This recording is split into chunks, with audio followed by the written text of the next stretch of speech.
All right.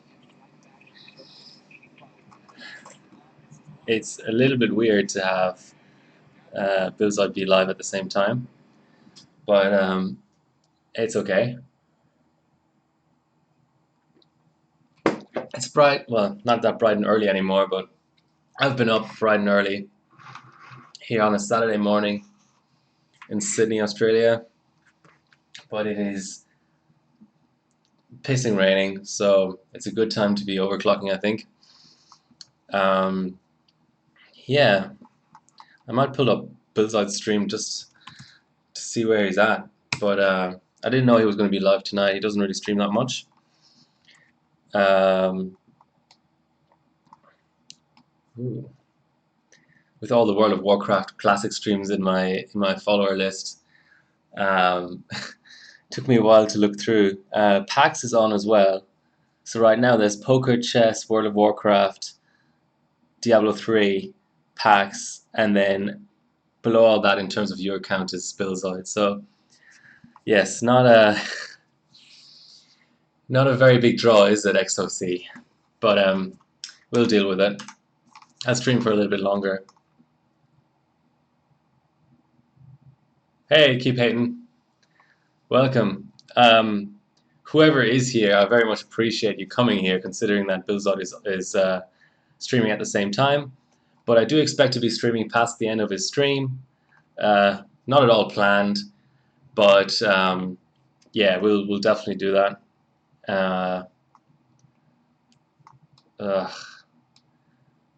There you go. That's a bit better. It's such an overcast day. I have to fix the gain on my cameras. They're doing fantastic. Okay. I should probably pull up my own stream chat rather than Bill's voice. All right. Oh, so Samza, nice. How are you doing? Yeah. Look, keep hating. X399 is a really tough platform to overclock on LN2. I did it twice. I did 1920X and 1950X. Well, 29.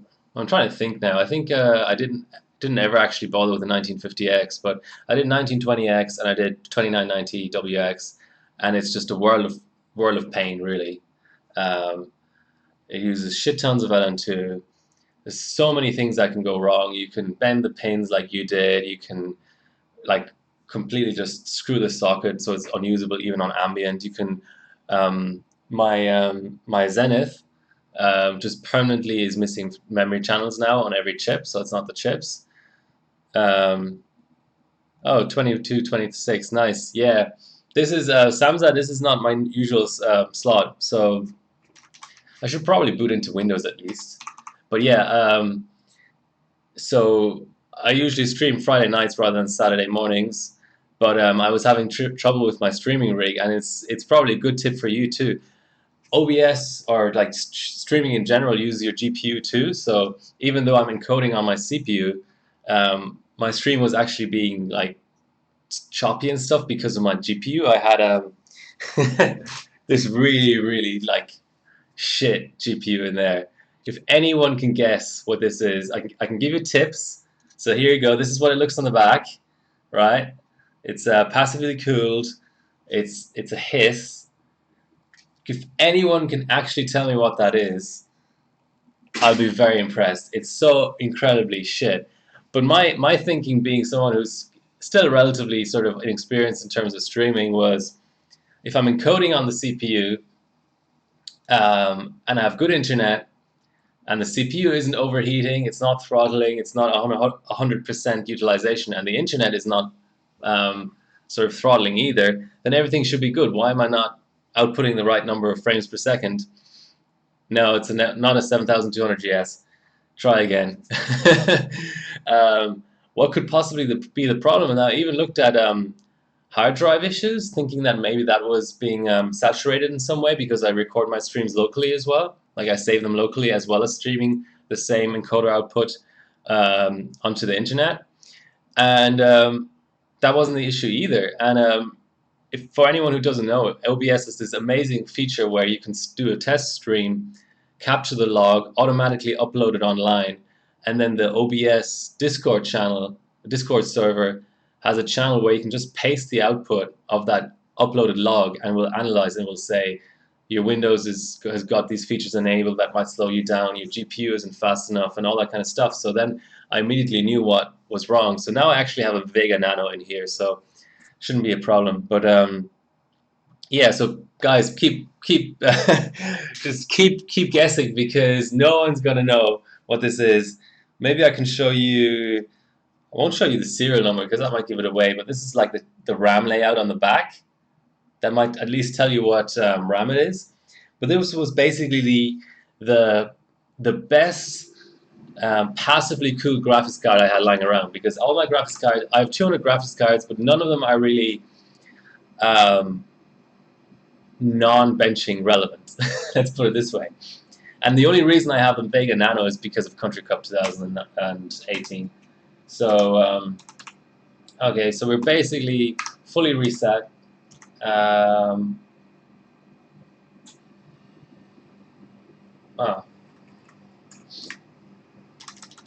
Otherwise it's fine. Just got to change our SATA mode to IDE. That should be fine as well. Should be able to boot now, actually.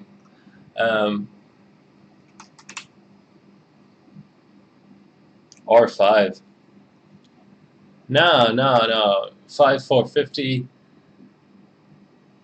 I mean, let me look it up. You may actually be sort of correct with 5450, but I can, if nobody gets a better guess than 5450, then I'll give it to you. But that's the closest that we've had so far. So today's rig, it's an ES X99 SOC Champion. So there's, I think there's a SOC Force as well. I could be wrong, but I think there's a SOC Force.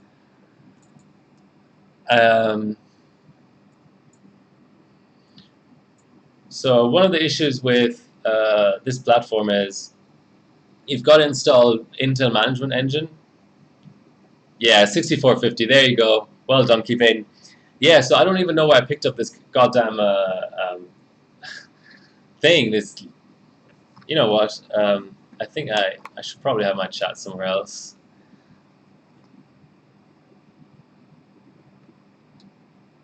Yeah, SOC Force has 8 RAM slots. There you go. Because I'm going to have my 32M over here, obviously. So one of the issues with X99 on XP, usually the boards should have IDE mode, so there's no problem there, and they should have non-secure boot. But one of the issues is for BCLK control. You can see here that my BCLK is set to 0 basically. That's because there's no control.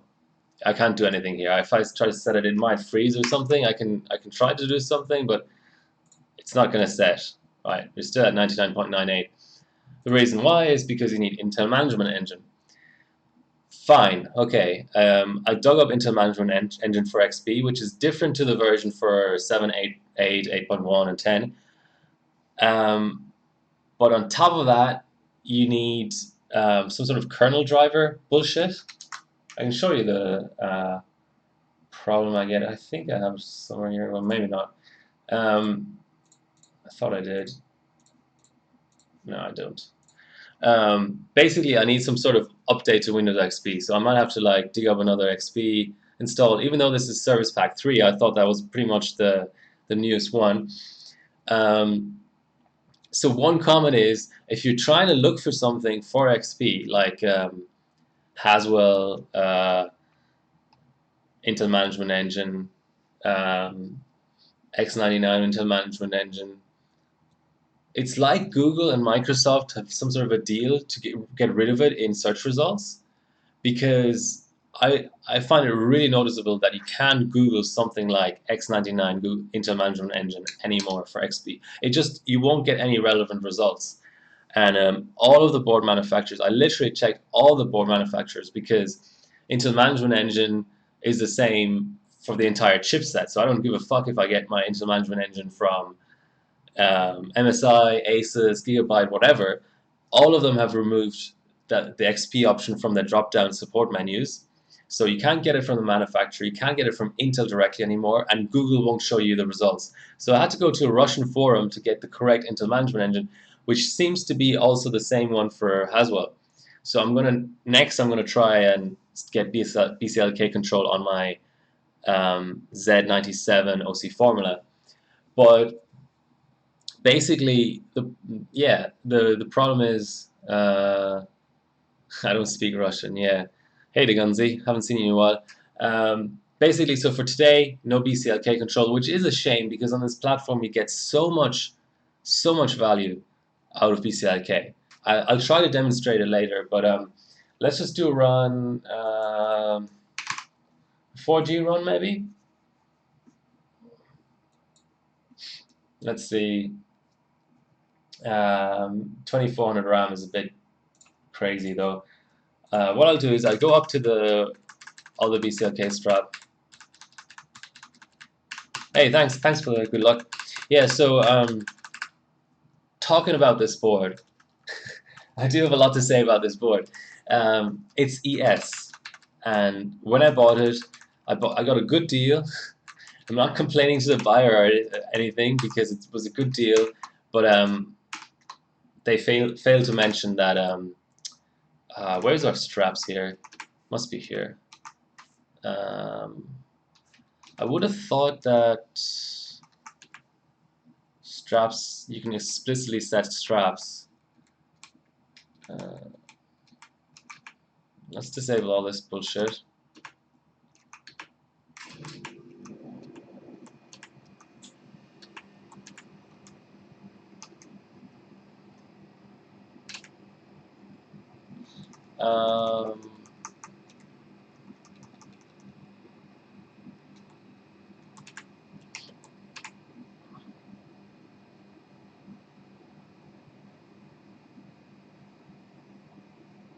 RAM OC to 4000. Does that even boot?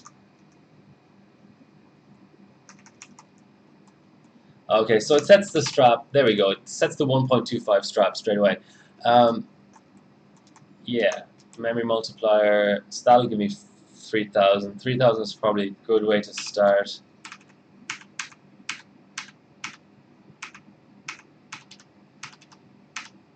$3,250. Okay, let's save that as a profile.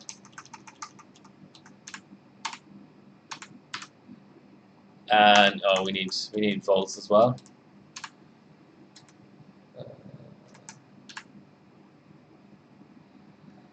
With active cooling and all that, I don't see any point in going below 1.8.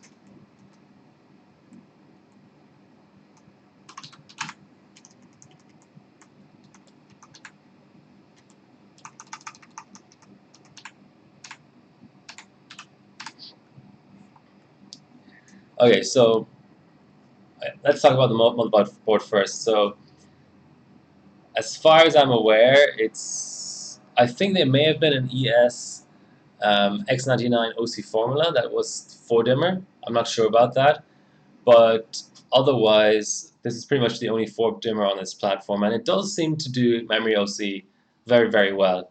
I can show some scores later on when I have a run going, but we're already having issues posting stuff here.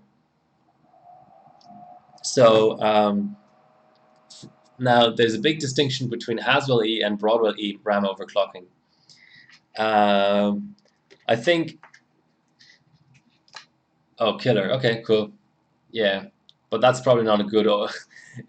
That's probably not a very good. I should have dropped CPU frequency as well. 4.1. That's not going to boot, is it? Let's go 28 here, and also up the core voltage a bit. 2 volts here. 1.4 should be fine for single core stuff.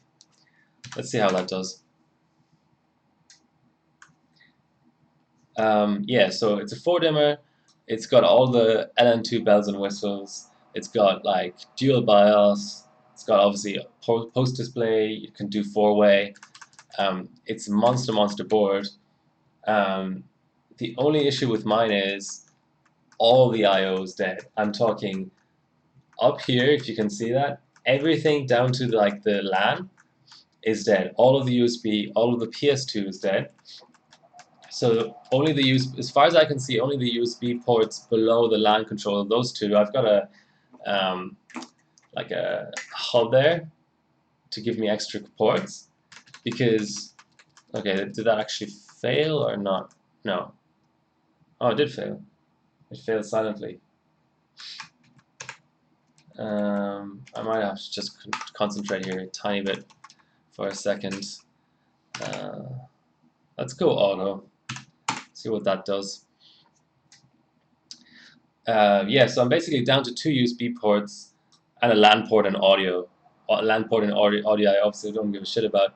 But thankfully the USB works native in Windows XP. So those two USB ports are enough to keep me going.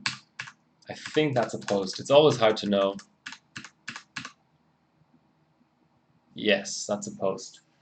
Okay, let's just tighten it tiny a little bit and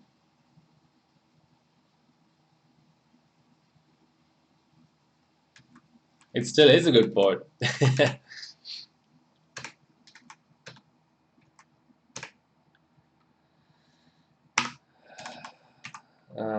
Let's just go 14, 14, 14 for now, 28. Nothing spectacular, just to get one run out.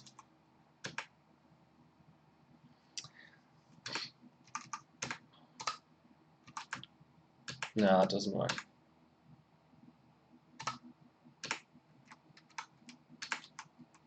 Okay, let's just set every channel individually. I would have thought that there's a way to just have every channel follow the first channel, but I don't mind. This is not too much work.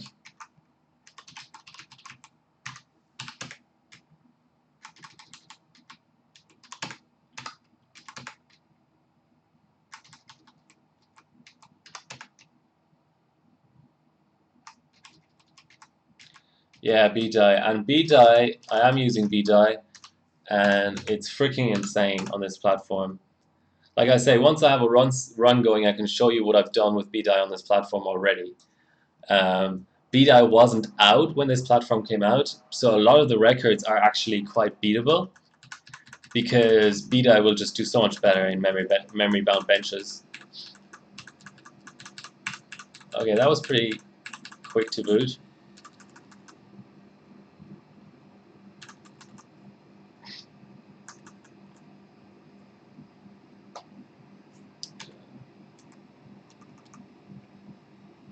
Okay, that's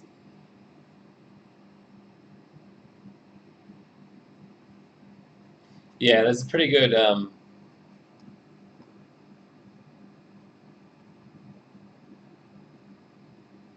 Yes, and what I'm using is A0. So I love this board, but it has given me headaches because of the broken I/O, and I can't use it in comps. Even though, I mean, X99 is never really that relevant in competitions, but I can't use it in comps because it's ES. But I didn't realize it was ES until I saw that uh, over here. If you can just about see that, there's one extra USB port, and that will tell you that it's ES because that doesn't exist on retail. So, I mean, I'm not even sure if it's technically ES, but it's definitely non-retail, whatever that implies. So I think my timing tweaker does work even without the management engine. Yes, it does. And here's the first funky thing. I reckon this should be able to set.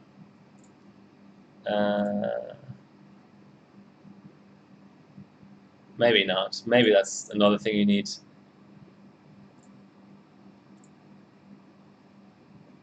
Need the management engine for.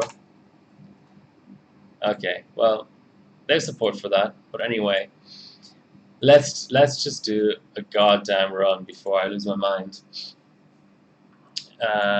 So untick BCLK.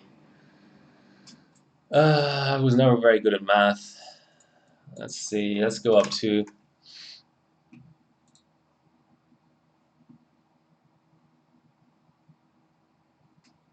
Oh, nice. Hi, 39 of you. Like I was saying earlier, this is probably one of the few. Hey, this is probably one of the few times there were two overclocking streams live at the same time. So thanks, Billside, for sending you to me, and I hope I can keep you all entertained. I guess you're all European based, so it's getting kind of late there. You're probably falling asleep if I don't do something a little bit more entertaining. So here we go, SuperPi 32M. Really, really entertaining. My name is Unity OC. I'm an extreme overclocker. Today I'm overclocking X99. So this is a 5820K on a SOC champion board. If you ever want to know what I'm actually overclocking, exclamation point rig will get you that. That's your CPU. Oh, you're using it for daily or what? So let's start a run, and then I can maybe go into some more things. Mick is going to sleep. I don't blame you, Mick. It is late, so sleep well. Let's try the second core on here.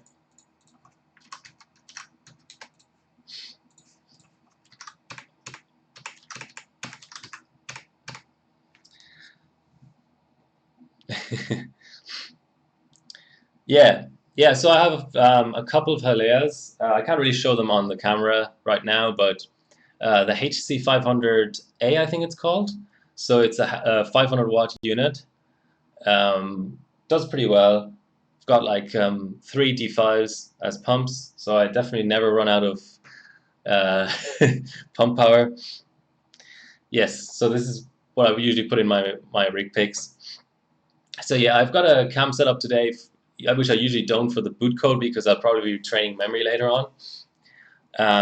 Yeah, anyway, so that's when I'm doing pre-testing for LN2. Right now I don't have any LN2.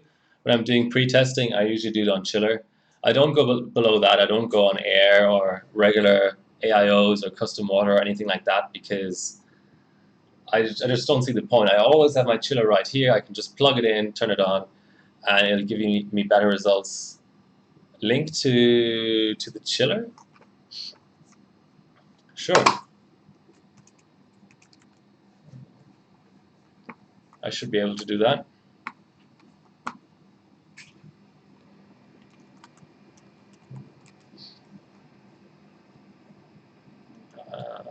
Preferably in English, of course. So here we go. This is the official link.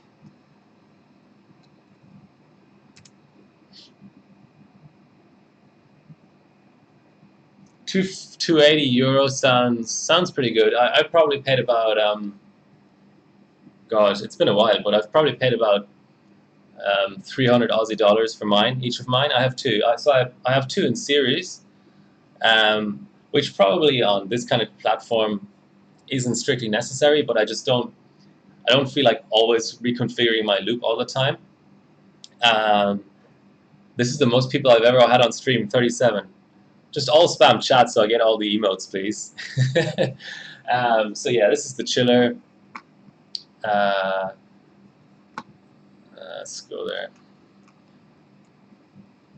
Yeah, so it's a half horsepower unit or 500 watt unit, 22 kilos. So I've got two of those right here next to me. TR4. Yeah, spam the chat, please. You're fully just no repeating like symbols or whatever, because then your Nightbot will mark it as spam. But otherwise, 9980 XE. No, so Slovak, 260 watt dissipation. Haven't even noticed that, whatever that means. So these are great. I do have a single stage, but it's currently being repaired, and it is quite loud. So I kind of prefer the chiller. They're currently running. They only spin up to keep the temp. So I have my temperature set to 12 degrees positive. Uh, that's pretty reasonable. You have to sort of consider the dew point. So my lines, as you can see, are not insulated. They're sort of starting to fog up a bit because of the cold. Um, what happened to the single stage? It just stopped working one day. So the dew point is the point at which basically the water vapor out of the air starts condensating on your lines and starts maybe like dripping onto your board and stuff like that, and you want to avoid that. So everyone always tells me, oh, just pull the thermostat out of your chillers and they'll run constantly and they'll give you like 2 or 3 degrees positive. But I don't actually want that. I want just a constant temperature. So when I'm testing, I've got actually, I've got 3 of the same chip. Let me just grab the other ones. So I'm currently binning these 50A20s. So I always take down my batch number. These are my 2 other chips. So I'm on number 3 right now. So I have, what's this?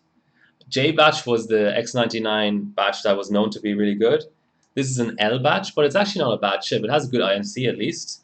And this is a J batch. And what's in there right now is a new chip I got that's also a J batch. How are the results so far? I'm literally just starting, so I can't tell you. But I definitely will share binning results. I have no problem sharing batches. Just for my own records, I put batches into my results on HardwareBot anyway. So if anyone wants to look at certain things, I have hundreds of CPUs and GPUs, and a lot of them also subbed on HardwareBot. So this is my HardwareBot profile. You can check that out. Hopefully it's working right now because the bot has had some issues recently. But I think it should be. Yeah, it's working. So yeah, I would recommend chillers to anyone because all you're paying is just electricity. Single stages, of course, are great too, but they're a little bit, they're louder, they use more electricity, you need more insulation. The chiller, when I set it just above the dew point, which, by the way, the dew point depends on your ambient temperature and your weather, the humidity and so on. So in the middle of, when it's nice and crisp in the middle of winter and it's like, I don't know, 10 degrees outside, and I open my balcony door, then I can maybe get the chiller down to 8 without any condensation. In the middle of summer, when it's humid, the dew point might be 15. But either way, the benefit of it is it's not like a custom loop where you have a 6-hour session and at the end of the session it's hotter than at the beginning of the session. So that's what I like about it. And the other thing is it can just dissipate so much heat. So I can run four-way crossfire or SLI all on universal blocks plus the CPU, and that 1,000 watts, that 1 horsepower of like cooling power, will basically still keep everything more or less constant. And that's what I don't like about custom water is it's sort of like in a lot of situations it's sort of the same as air.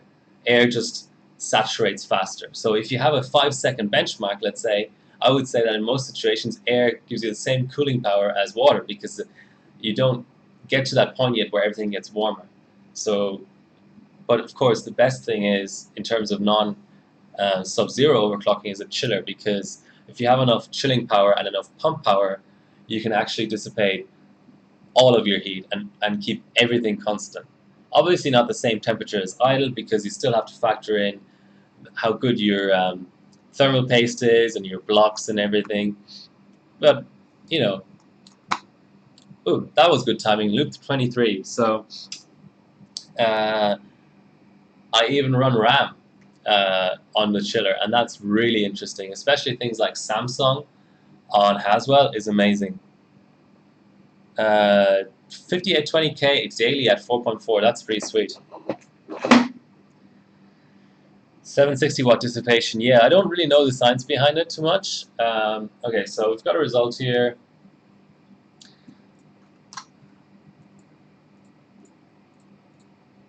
Let's just keep it for reference. It's obviously horrible. It's obviously a horribly slow run, but I just wanted a baseline run. So where's our screenshotting utility when we need it? I just gotta copy that over. I thought I had it, but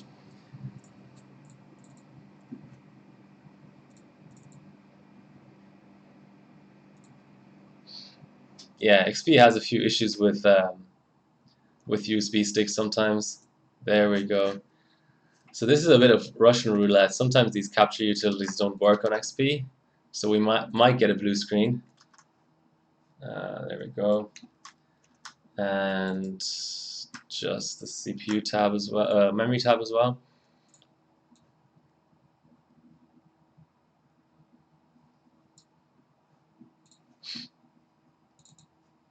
Okay, well, that didn't blue screen at least.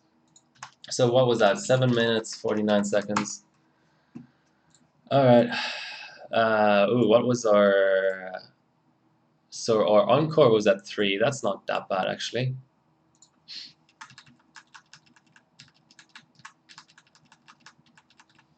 Pain is your friend. Well, that's another point about... I don't know.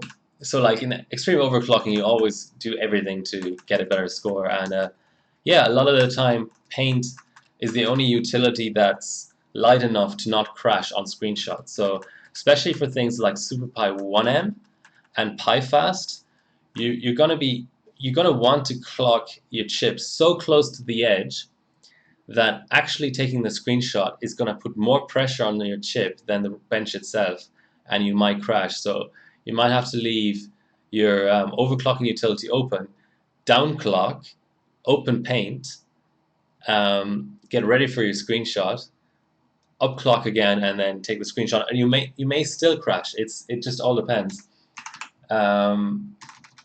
Yeah, okay, so should I be disabling cores? Yeah, probably not.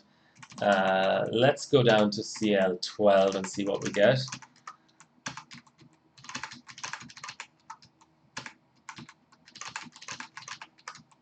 I don't know any better way of setting this. There probably is. CL12. And go up one memory multiplier, maybe?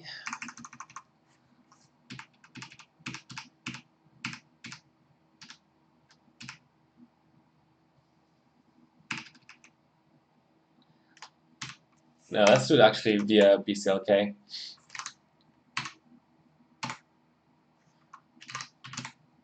I think 127 is a good next step.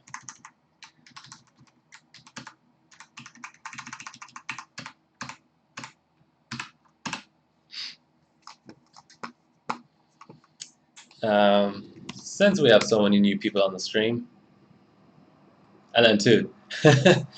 Yeah, but it's just not practical, man. So LN2 is quite cheap in this country, or where Sydney, Australia, where I am specifically. But there are other things to consider. So first of all, who in their right mind, like for example, I live with my girlfriend, who in their right mind would allow someone to keep like 30 dewars just sitting around an apartment or a house or something? So I'm limited, quote unquote, to 100 liters of LN2. That's a lot. Most people have less than that in terms of dewar capacity, but it's still a limit. And I can tell you, I can even on a work week where I have to work 9 to 5, 5 days a week, I can tell you with confidence that I can run through 100 liters of LN2 in a week. So the next question becomes then, what are you going to do with dewars? Where, for example, my bench room is on the first, well, depends on what country you live in, like first floor, second floor, the floor that's not on the ground. Let's put it this way, one floor up from that. So carrying 100 liters of LN2, that's like 100 kilos easy, 120 kilos, split between different dewars, of course. That's still okay, but what if I want to carry 200 liters or 500 liters or 1,000 liters into my bench room? Will it fit? Will I be able to carry it? Do I need an elevator? You know, so even in a scenario where you don't care about the cost, there are things that are issues. Yes, I need to move my bedroom. Yes, thanks, Ginger, for that insightful comment. Okay, let's just get a run going, and then I'll continue on this topic of LN2. Okay, so we've got more Northbridge, more RAM, better timings, all that. Let's just go into GTL and get our cores up again. So probably 31 might do it.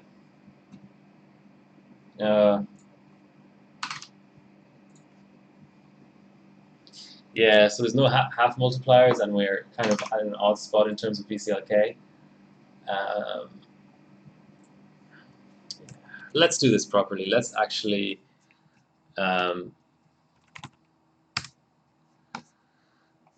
calculate it out. So 4,000 divided by 31 gives us 129 BCLK. Okay, let's see if we can do it 129. Room in the bathroom. Yeah, so that's Samza is sort of affirming my point there that a lot of overclockers only have a single duo. So 30 liter, 34 liter, 35 liter. That's very, very typical. I actually have way more LN2 capacity than the average overclocker, but I can still run through it very comfortably. So let's just boot this. Hopefully that's still okay. 129 is kind of on the edge in terms of BCLK. Rent to 180. But still, the point I wanted to make is there's the practicality aspect of storing it all. There's the cost aspect of it being a consumable. Even in high electricity cost countries like Australia, a single stage or chiller will always be cheaper to run per hour than LN2. And then there's pouring, right? Pouring 100 liters of LN2 into a pot or a series of pots is a lot of work when you're overclocking at the same time, especially when you're just pre-testing, when you're not going for records. I've had like 10-hour sessions where you're just physically tired from lifting all the dewars and pouring all that. And yes, XP got a bit of dry ice. Dry ice is good. Dry ice is a really chill way of benching. You've got to refill your pod a lot less often on dry ice than on LN2, so it's great. Unfortunately, I can't really use it because dry ice is somewhere in the order of 5 times the cost per bench. So per kg versus per liter, it would be about $15 to $20 instead of $1.50 that I pay for LN2. But a kilo of dry ice gets you further than a liter of LN2. So you're talking maybe, I guess, like 8 or 9 times as expensive, which is still way too much, of course. So now we've got our 4 gigahertz, and Northbridge is lower for some reason. I think Northbridge auto down, but we still should get a better run out. So someone asked XP. Yes, of course XP. This is SuperPi 32M. It should only be run on XP. There is not a single situation where it should be run on if the platform supports XP, which of course Ryzen doesn't, Skylake X doesn't, and so on. But if the platform supports it, you should always run SuperPi 32M or 1M on XP, in my opinion. Let's do our Explorer queue as well. So 53 megabytes, it's not the best, but you know what, I'll probably set, what I'll do is I'll set the old run as background. Oh, not that way.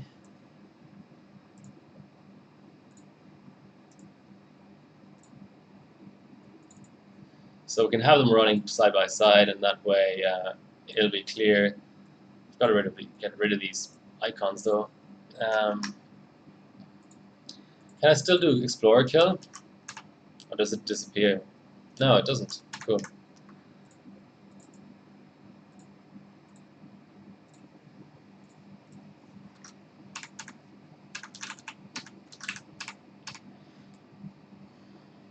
Yeah, 8700 is not overclockable. Windows 7 is for noobs, I agree.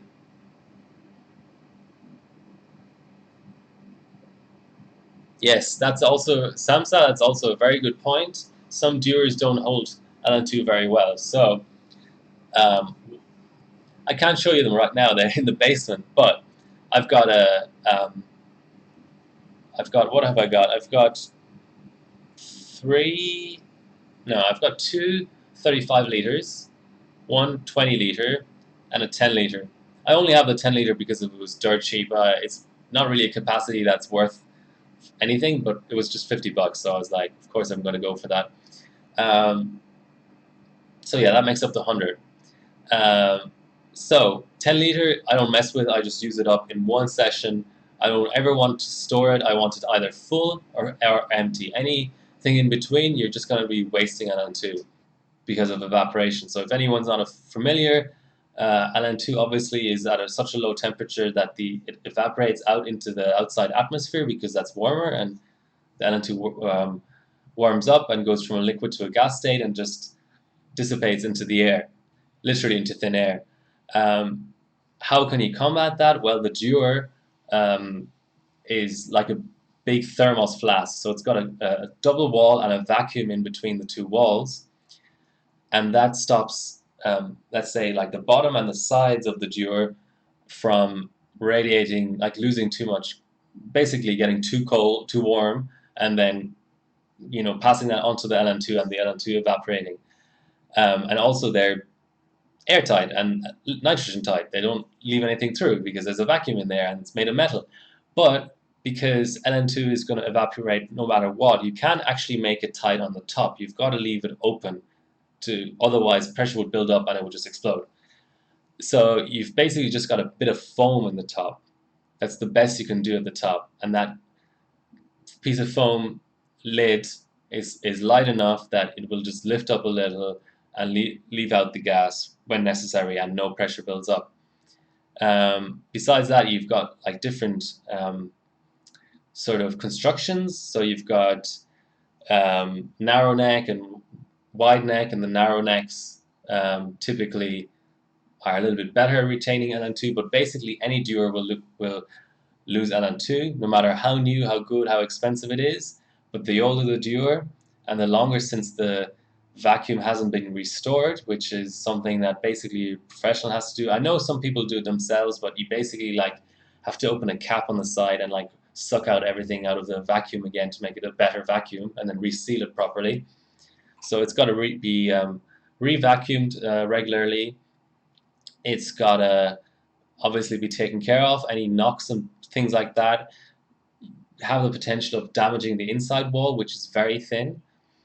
So there's all these considerations that go into LN2 Dewars, but nevertheless, it will always lose LN2. So my sort of rule of thumb would be, no matter how busy I am, no matter how much I think I don't have time to use up my LN2, I don't want it sitting around for longer than 3 weeks. And I also am very careful about the order in which I use up my LN2. So I use the 10 liter first, then the 18 liter. That's another rule: is the bigger the Dewar, the better it typically is at holding LN2, because you've got no more LN2 all together. They're all keeping itself and each other sort of cold. Whereas if you have a smaller Dewar, a lot more percentage-wise of the LN2 is in contact with this metal outside sort of skin or the inside layer, and it just gets warmer faster and it evaporates faster. The other consideration, of course, is how full is your Dewar. So I like to always empty out my 10 liter in one go, my 18 liter in 2 sessions max. When it's half full, it really loses LN2 very quickly, on the order of maybe 2 to 3 liters a day. My 35 liter Dewars, I'm a little bit more casual about. Sometimes I even leave like just a quarter in there, but I always try to once a Dewar is not full anymore, I want to like use that up in a day or two. I don't know what Samsa thinks about this, or I think Slovak does LN2 benching too. It just all depends, and there's so many factors, like the outside temperature also um, factors into it. By the way, we're about a second faster, which is okay. Yeah, so that's LN2 overclocking. So that's a very, very long-winded way of saying no one can do all of their testing on LN2 unless they only do a small amount of it. So if you're some sort of specialist bencher who only wants to do um, socket LGA775 or only modern Intel and only ever has like 2 or 3 chips lying around that he or she wants to bin and then run on LN2, I think you could do that all on LN2 if you really wanted to. I still think it's sort of wasteful, but it's up to you what you do with your time and money. Of course, whatever makes you happy. But for me, I need something below LN2. Yeah, Gigabyte or VJ, XOC Labs, true. Um, but I can tell you, those guys still do air pre-benching. So let's say they're trying to hit a 3D. I know a ton of those people, but and I've talked to them personally, in person rather than just online. And for them, it's even more important to do air pre-benching or water pre-benching, um, especially for 3D. So for 3D, the absolute minimum you would do is do like efficiency testing fully on air, and then run it with CPU on LN2, and then find the limits of the CPU and how efficient it is at certain frequencies. And then the very last step will be run both on LN2. I don't think anyone is crazy enough, because the other factor, of course, is you can kill hardware. I don't know how I forgot about this for so long, but this is almost the most important factor. Is I have never killed anything on chiller. No matter what I've done, I've not killed something on chiller because of the chiller. But on LN2, sometimes your hardware dies at stock volts, stock frequency. It just dies because you didn't insulate it properly, or it just didn't like cold or whatever. So yeah, don't waste LN2 or time. Let a company pay for it. Even if I would have free LN2, I killed more hardware stock than LN2. That's very true. Um, but that's a function of the fact that you run time wise, you run more hardware at stock. So I reckon that per like minute that you're running it, stuff still dies more frequently on LN2, but you spend so much less time with hardware on LN2 that you don't really like realize it. Okay, just gotta relaunch our Explorer. So what did we get in the end here? We got a 1.7 second improvement. That's decent. I'll take that. So just gotta undo our background so we don't have like cascading backgrounds. We just want to see one run as a wallpaper, not all of the runs I've done. So I think the next step might be to actually just push the encore a little bit in OS. I thought I had my capture. Yes, I do. So that was a 7-minute, 48.1. Okay, and I'll set that as the background. Push the encore.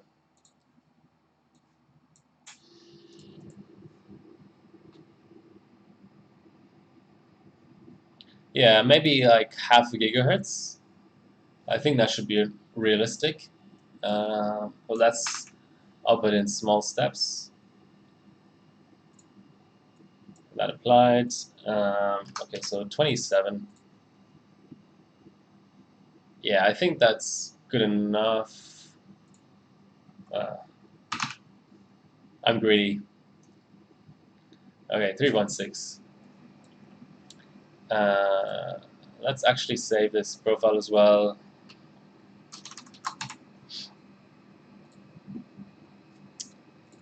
Okay, now I've just got to relaunch.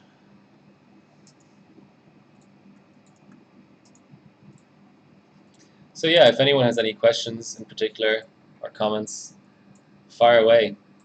I like having an active chat. So if you're curious about what I do, or what I'm currently doing, or what this whole overclocking thing is about, if you're completely confused, if you got here via the PC building tag, yeah, this is like this is a really esoteric hobby, so it doesn't surprise me at all when people come in here and just have lots of basic questions, and I don't mind answering them, so just ask away. How old am I? Give a guess. So someone guessed the GPU right earlier. If anyone didn't catch it, guess the CPU or GPU, and no one spoil it. People who came from mixed or sorry, Bill's stream. What is this GPU?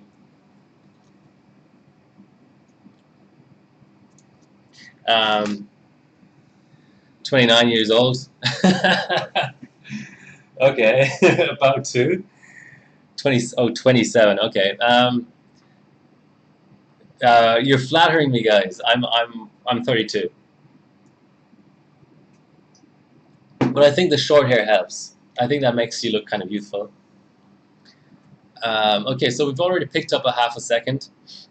34. Oh, okay. Now the insults come flying. No, I'm 32. Yeah, 1987 is the best year, but I have to say, in terms of news, 1987 is not great because it was the Challenger disaster and it was Chernobyl as well, if I remember right. And Reagan was president. So in terms of um, positive things, 87 wasn't a great year. How do the RAM companies like G.Skill or Corsair bin the ultra high speed kits before sale? Any idea? There's a few different methods. Uh, I have. Ooh, I wish I had my kit here.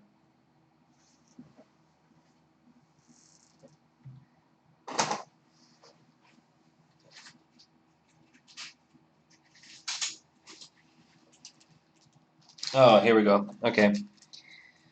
I actually have a hand bin kit here, and that's a good question because I can now tell you one of the ways they bin.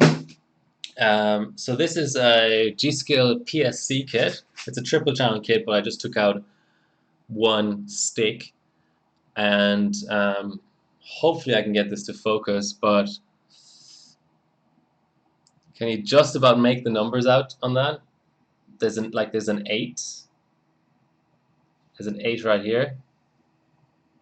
Um, I don't know how else I can show it to you. On the phone you can't. Okay, believe me, there's a number on there. Let's see. I don't usually like putting autofocus on this camera, but I just enabled it.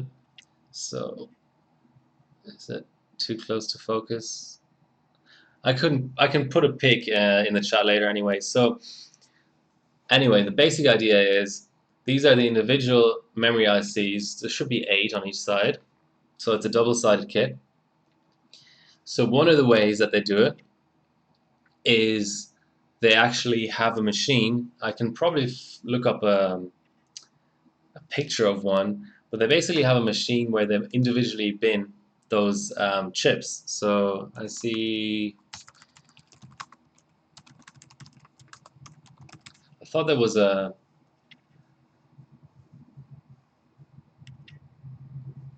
I thought there was a thread about it on HardwareBot.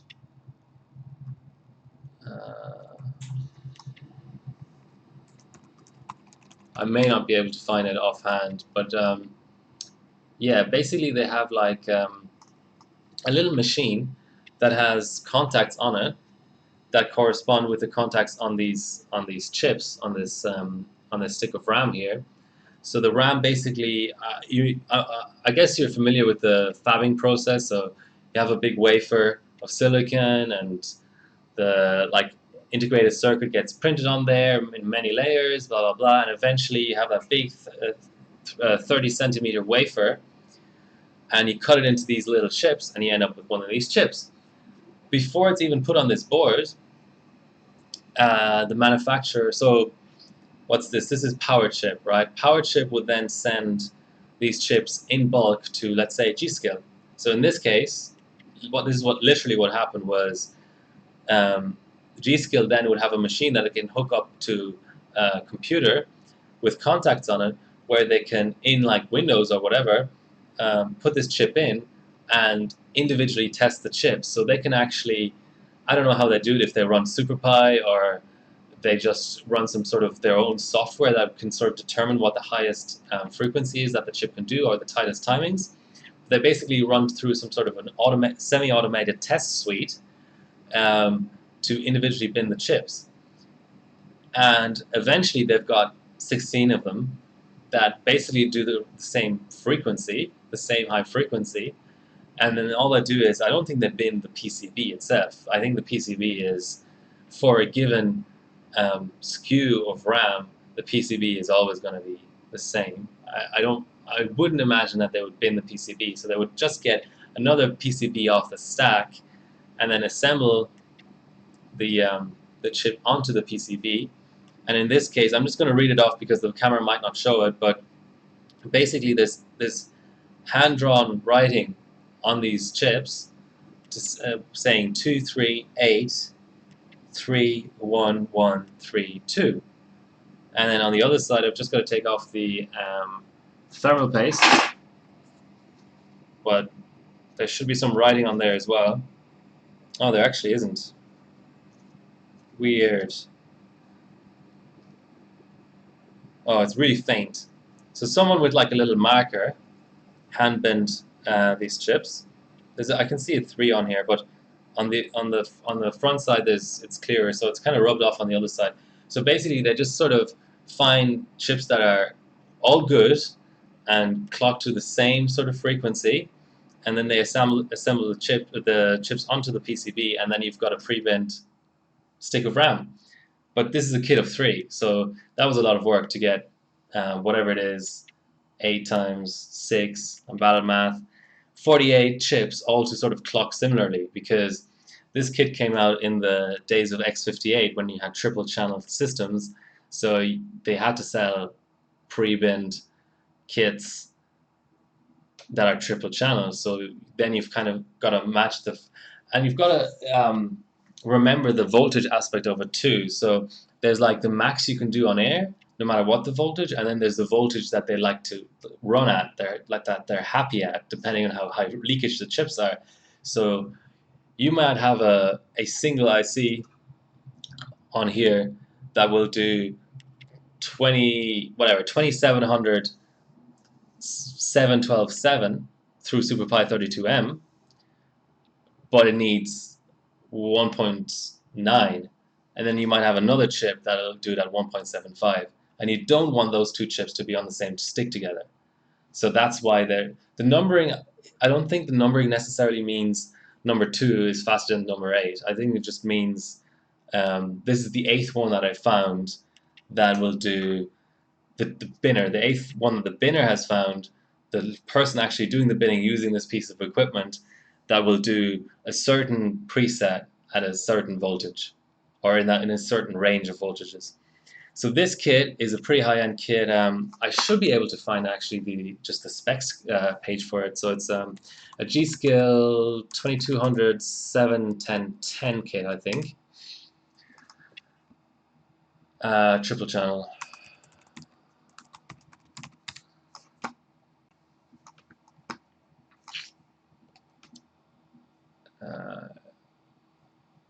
Yeah. Do we have... Oh, this is just all benchmarks. I want to see the actual product page.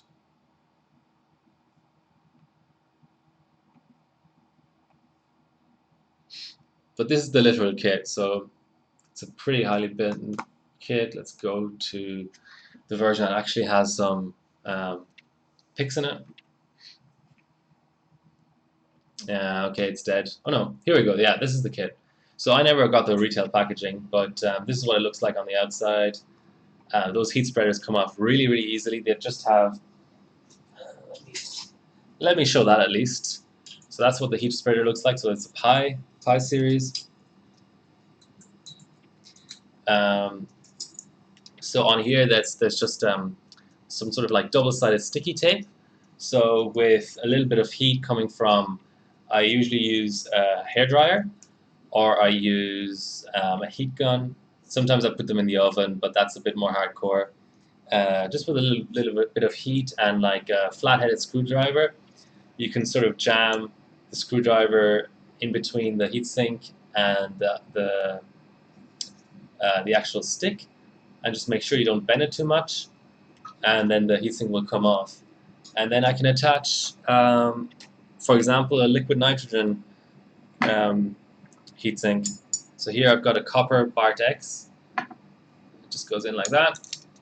Custom made copper heatsink, and then you've got a few different options. You can put a pot on there, or a block on there, and then again with memory it's all even trickier, right?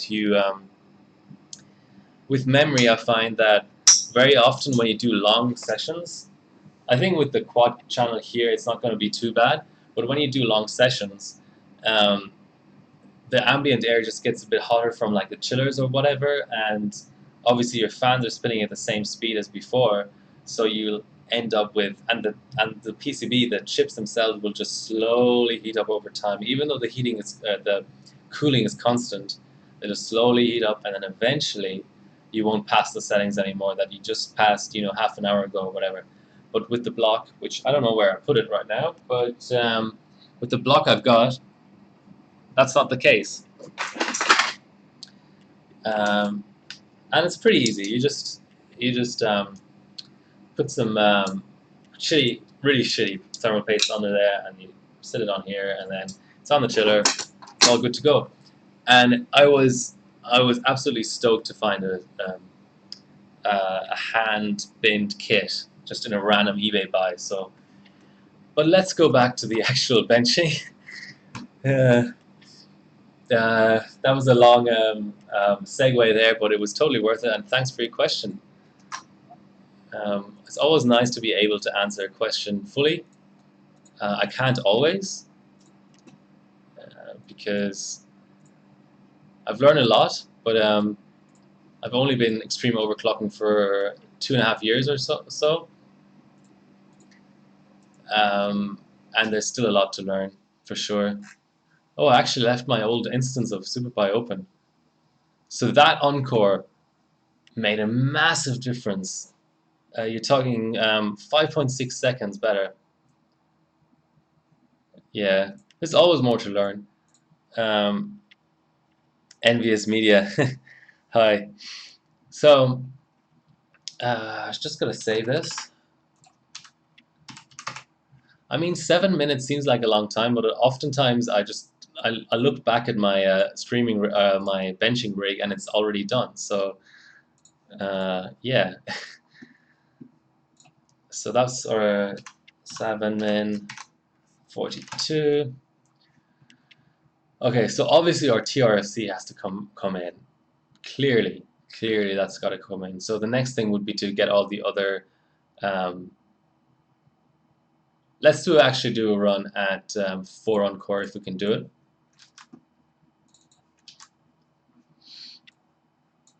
But that could end up being tricky. So that's 3.9. It should be 4. Yeah, pretty much bang on as well. So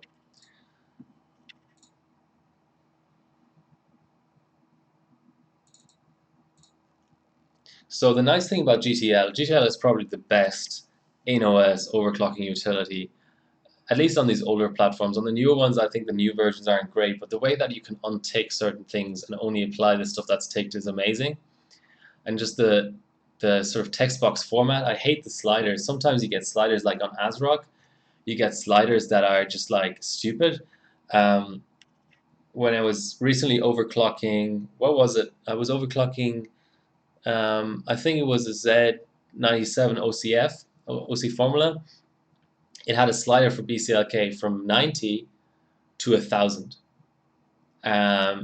Now the world record for BCLK is 700 on a different platform, so I don't know why the slider goes so far. So it's so sensitive, and there's no text box. But here you can just type in whatever you want, and it's great. Um, yeah, and it's got hotkeys, which is also great.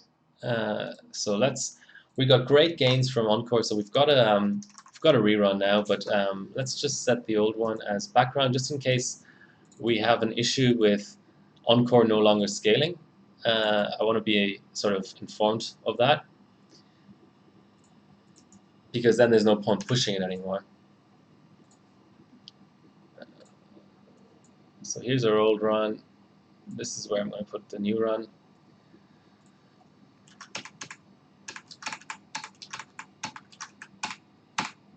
And of course, guys and girls, and everyone else, humans of all kinds, it doesn't have to be just questions to me. So the sun's coming out. That's nice. The other way too, I always like hearing people's benching, especially, or just their daily stuff. I'm not a gamer, so don't expect me to be able to answer your gaming specific questions. I haven't gamed seriously in probably like 15 years. But anything sort of rig related, capture card, like something like if you want to start a stream yourself, anything related to what I'm doing right now. So in terms of overclocking, hardware, streaming, anything like that I can answer on. Gaming, I have a passing interest in. If you want to tell me about how you're having a great time in WoW Classic, that's fine too. But I don't really participate in it too much right now. Surfing or something outdoors. Yeah, Australians, I'm not originally Australian myself, but yes, Australians do like their outdoor activities. They're generally people who like to get up early, like get up at 5, 6 a.m. and go to bed early, which is not really me. I'm not a surfer. I kind of hate surfing. I don't really like swimming in the sea or anything like that. But yeah, I like hiking and things like that. And if you guys haven't been here before, Australia is a great place to visit. Just in terms of the national parks, beaches, it's got some of the best beaches in the world, I would say. Yeah, it's great for that. But I'm not a surfer. I like hiking. I like going for long drives, like into the countryside and stuff. I like photography as well. So I have a lot of outdoor interests, but just specifically not that. I like climbing, actually, bouldering, if anyone's familiar with that. Yeah, the most dangerous animals crap. Oh yes, so I got an achievement for everyone talking, so that's great. So that's going to be new emotes, I think. Um, so okay, let me ramble on about Australian dangerous animals, right? I have lived in this country for how many years now? About 4 years, 4.5 years, let's say. And I have only come across what I would consider a dangerous animal once. And I was going for a hike with my girlfriend, and it was a black snake. And anytime, that's an easy like survival tip in Australia. If you see a snake that is red or black, one of these sort of big standout kind of colors, dark colors, it's usually venomous, poisonous, whatever. So the really big snakes that are like gray or brown, usually they don't have any venom. But if it's a sort of like a small snake and it's black or red, then you're kind of in trouble. So I later Googled it, of course, and I found out it was like the eastern fucking mountain snake or some shit, and it can kill you. But at the time, I just had a sense that it was dangerous. It was on the path in front of us, and we just waited for it to slither off into a bush somewhere, and then we just walked past, and that quickly, of course. But that was it. That's it. That's the only time I had what I would consider like a dangerous encounter with an animal in Australia. Um, so yeah, I mean, I think day to day, especially in the cities, there are no dangerous animals. Um, there's cockroaches and things like that because it's kind of like a semi-tropical country, so that's normal. But yeah, no, I this whole sort of internet idea of I don't know where it even comes from that everything's out to kill you in Australia. It's completely overblown. Oh, Z170 OC formula, the ATX or the MATX version? Yeah. Do you have a Hyperbot profile? Scoops Row? ATX. Yeah, the M80X is a much better board, but of course the ATX is also like way above average board. Yeah, I would encourage you to sign up to HybridBot. It's really quick, and join the r/overclocking team, which is this team, which is my former team and also Bill Zoy's former team. I think for someone starting out, that is the best team to join. Really friendly. There's a Discord server as well, in case you're unaware. Yes, mosquito does kill more than all those dangerous animals. So it is beautiful. I mean, kangaroos are around. They're amazing to look at. How's the run looking actually? So we're at 5 flat for 16, loop 16, and the previous one was 502. So we're still scaling. Um, keep guessing. It is not an 8400 GS. It is the other team.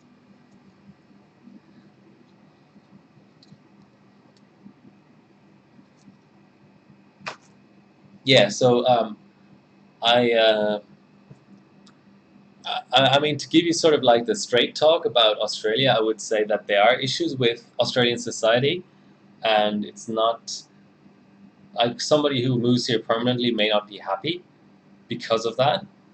But I wouldn't consider dangerous animals to be a reason not to go on holiday here or not to move here. I don't. I think that's complete BS. Um, don't know enough to be able to tell. Maybe I can take the heatsink off if I have a screwdriver. Oh, it's one of those plastic ones. Someone earlier on in the stream guessed it.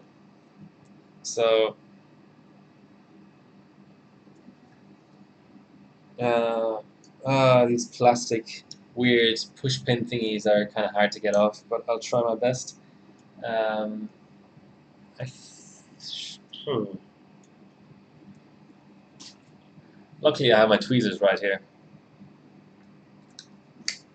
So yeah, come and visit me in Australia. We can do some LM2 benching. Whoever. I do find the extreme overclocking community is really. Guess that one too. Yes, um, that's a hard one to guess. But yes, I'm not Australian, and I'm not American. Yeah, I think the extreme overclocking community is absolutely great. There's no, from what I can see from 2 years of being in it, there's no bad blood around extreme overclocking. Everyone's trying to help each other. Uh, of course, people keep their tweaks secret sometimes. I'm not from New Zealand.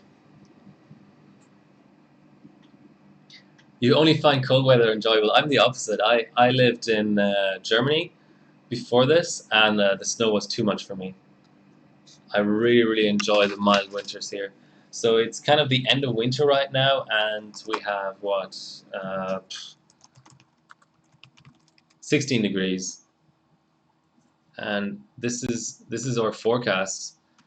So it's winter, but it's going to be 20 degrees this week. So that'll tell you how nice it gets here in the winter. I'm either from the northern UK or South Africa. That's a really specific guess. That's actually incorrect. Yeah, there are some extremely smart people in overclocking, without a shadow of a doubt. I really, I mean, there's the people who are, you know, engineers, electronic engineers, and things like that.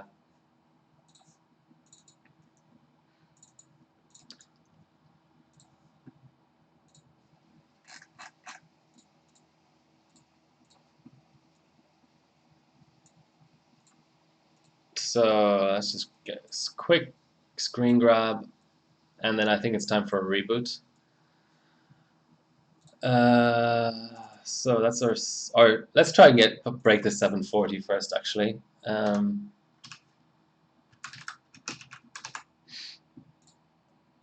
are we going to do that? More on core?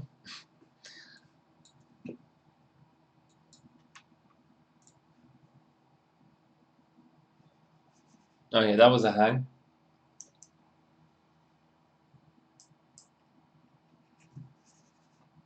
Oh, a hard hang.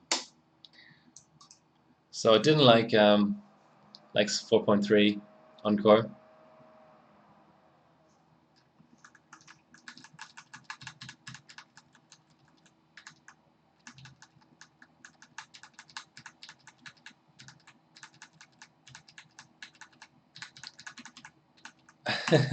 Yeah, so I do speak German.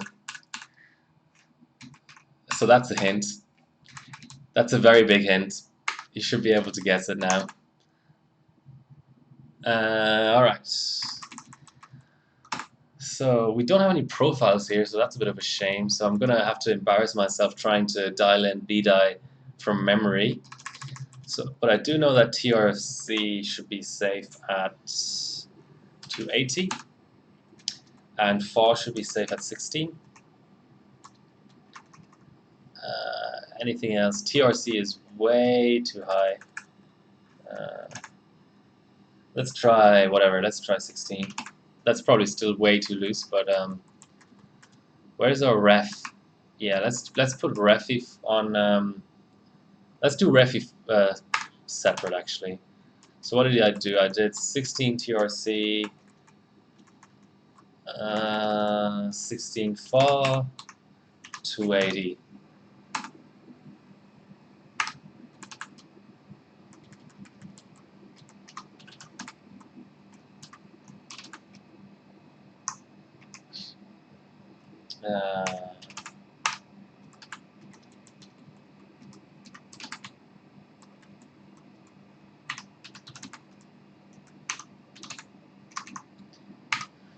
Okay, just a sanity check.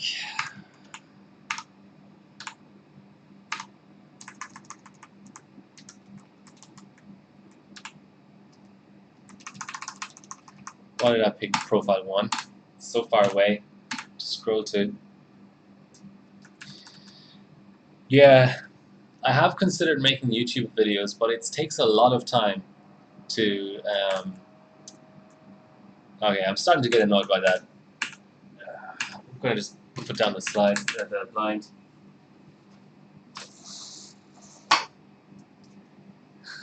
I'm overclocking here. God damn it! I don't want any light. Okay, I just need to set the refi as well.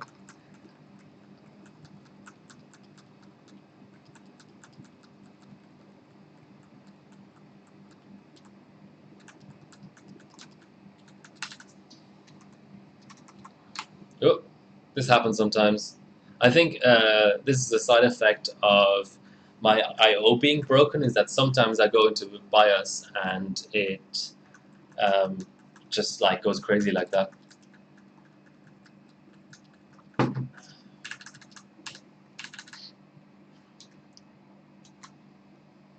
Oh, come on.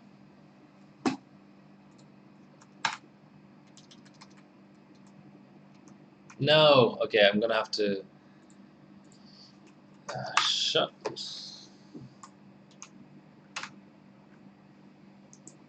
Okay, one last attempt.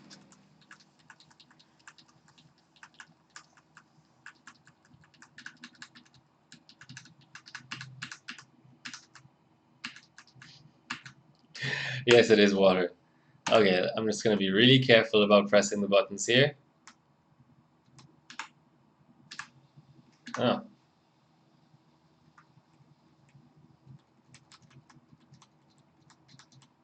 So it's under MISC, and it's pretty much the only timing that needs to be maxed rather than minned. Ah, fuck off. What is it, 32,000 or something? Let's start from 11,000 and go up. Will it do 12K? Okay. 16K? 30K? But it won't do 33,000. 31K? I thought it was the same on all DDR platforms. Okay, so 30K seems to be the max. Literally the max.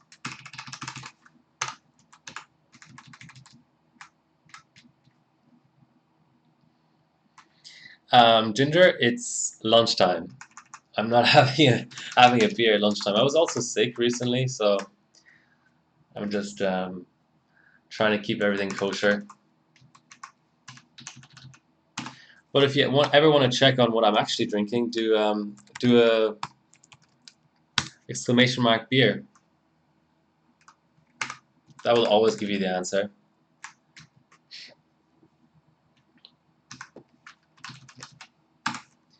Oh yeah, let's see if how we do there.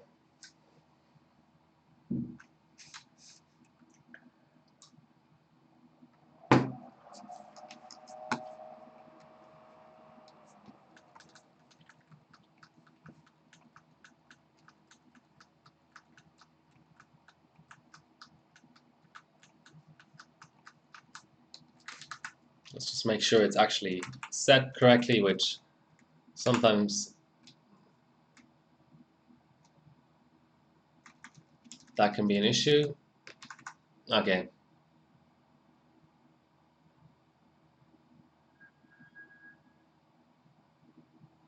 Okay, we need something more. So we need a little bit more like memory or something.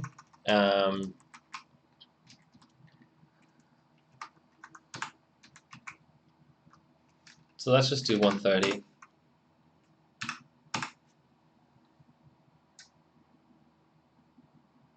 Need a better cooling. What cooling do you currently have, NVS?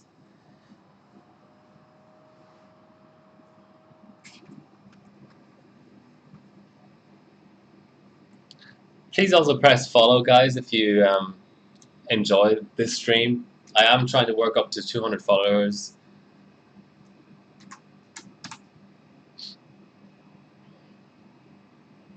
The cooling is struggling.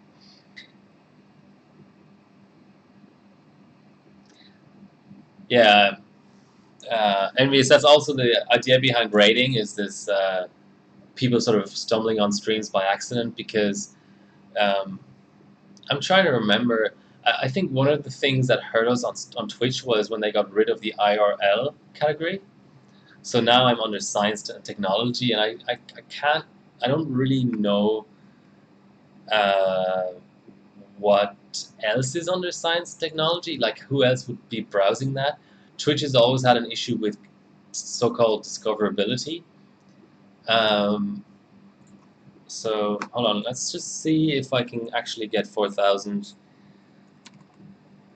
at what's the VCLK we're at right now? 130. Yeah, so not ideal. We'd want 133 VCLK. Let's see if we can do that. No harm in trying, right? So yeah, browsing Twitch is not great because it's always ordered by number. Oh, thanks for the follow. It's always ordered by the number of views, and it's just the categorizations and things on Twitch are just not very clear cut.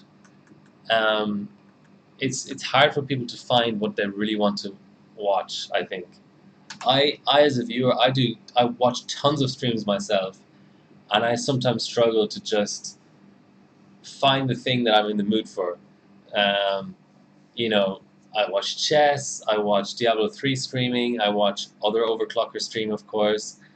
anything. I watch British Parliament debates sometimes. I don't know. I'm weird, but to actually find those things when they're being streamed, if it's not a mega big streamer like Quinn69 or like Soda Poppin or something, it's actually tough. And especially for the smaller things, I don't know, if you want to find a knitting streamer or something, not that I watch knitting, but I'm saying, I feel for the people who do want to watch knitting because I don't know how we would find it. Okay, so what's our post display showing? We're getting a 4F, 70, 79, 62. That looks good. I say that just as the system reboots again.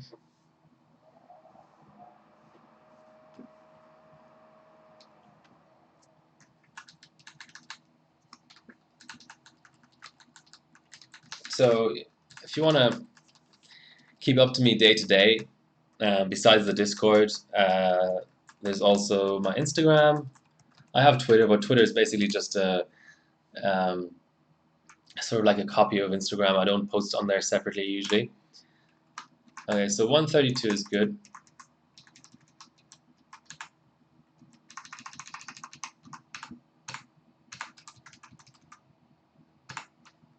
Let's try 133, 32. Well, 131 was good. Let's try 132.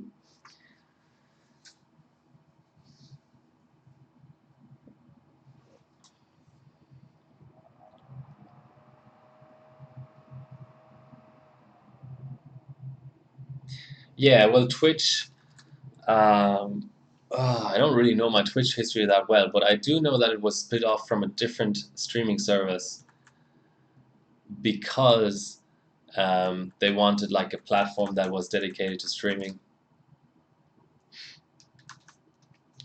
So originally Twitch was only for gaming streaming, um, but now of course it's branched out into other things again. But I don't think you'll ever find me streaming a game. I don't know. That just seems weird. Justin TV, yeah, that's the one. Thank you, AO Stritch, for pointing that out. So, any more guesses on my nationality? No, I'm German originally, but I did grow up in Ireland, so that's where I learned English. I'm getting hungry though. I don't know what I'm going to do for food. I kind of want to keep streaming, but it's also lunchtime around here. Okay, so the Discord link is expire. Let me fix that. Thanks for pointing it out.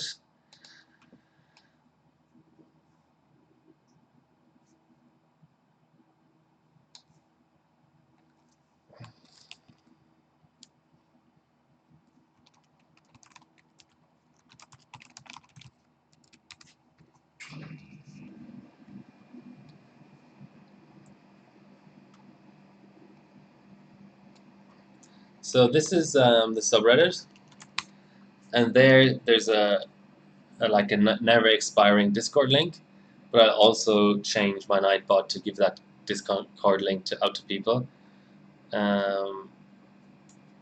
Geez, I haven't been on the subreddit for a long time.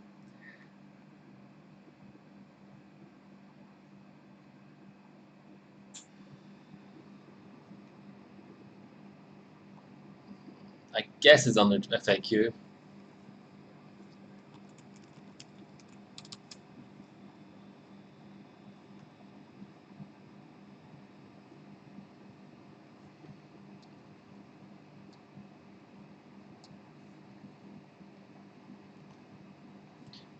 Hold on, guys. Okay, so for now, this is your Discord link, but I will fix the Nightbot before the next stream. And I couldn't find it now, but you should be able to find it linked on the r/overclocking Reddit subreddit as well. And the subreddit is a good resource as well. I find it for sort of more advanced overclocking topics. I don't see any value in it for me, but definitely for sort of debugging sort of things when you've built a new PC and there's something going wrong. People on there are happy to help, but I don't really hang out there that much. I find the Discord is more use for me. Okay, so we've got a bit more. We've got our memory tuned. Let's just show. I'm curious to see what T-Refi actually went to in the end. So this is showing me 30,000, which is interesting. I'd be curious to see another utility, but anyway, we've got our FAW at 16 and TRFC at 280. So that's all that really matters, to be honest. I mean, everything matters for SuperPi, but those were the ones I wanted to get in there. So 7 minutes 40. We've got our background set. Okay, let's do core, which it's getting easier and easier to clock the core because there we go. We're actually going to be 10 megahertz down, but I'm still confident that my run will be faster than the previous run, even though we actually have a slight core disadvantage, and BCLK is broken on this OS, on this platform. I mentioned it earlier, but I'm just mentioning it again for people who are a bit confused. It's quite hard to get BCLK overclocking working in OS on XP, on X99 specifically. You need Intel Management Engine and some other crap that is just hard to get working. So I'm limited to BCLK only in BIOS, but everything else I should be able to set from here using GTL, or Gigabyte Tweaked Launcher as they call it. So we've got our core set up. Now we just need Encore. Last time we were at 4. Let's see if we can get 4 Encore going. Let's do it in steps. This is Encore overclocking is likely to crash your system, more likely than core usually. So I'm just going to go in steps of 2. And what we really want is 30. Yes, so Encore and core are synced. Now we go in and set priority and affinity always to the same core, so we don't have any variance there. And kill this, kill that, and kill Explorer.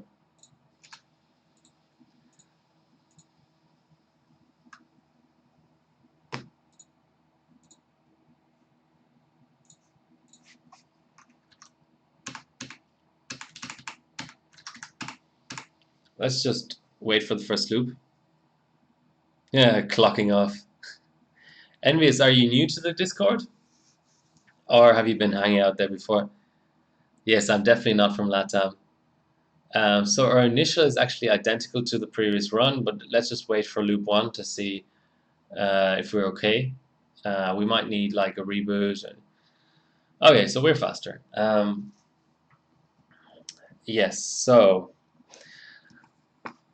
while I've still got you all here, let's go to one of my favorite. So first of all, I use Dropbox Paper for note taking. So it's paper.dropbox.com. I think it's really nice. Anyway, I might make this link public actually. Basically, these are all my live streams. This is live stream 51. I celebrated my half century last Tuesday, and these are all my live streams. A few of them have a lost VOD, but this shouldn't be the case anymore because I automatically archive locally on my hard drive, and on my Twitch you'll also find all the live streams. I'll probably just quickly go through that. Hopefully you will indulge me. Am I logged in? It's always video producer. I can actually go into my own videos, can't I? As if I am like someone just regularly visiting the stream. Can I X out of this? I don't want to see myself twice. So yeah, you should see pretty much everything on here. Some stuff is VOD lost. So there was like an IVE stream that I lost the VOD to, because what happens is Twitch, if you don't highlight them manually, so if you don't like save the video manually, the automatically created VOD of your stream like expires after 2 weeks, and sometimes I just don't quickly enough act on that, and it just gets lost. But everything else should be on here, all the way back to Livestream 5 is I think the first thing I actually archived at all. But I also have YouTube. Is it? And that's actually probably where I'd suggest people should go, is YouTube, to watch these VODs. Oop.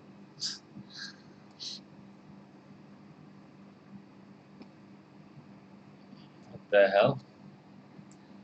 No, I want to go to my channel, not a channel called YouTube. I'm not signed into the right thing. Hold on. Let me quickly switch accounts here.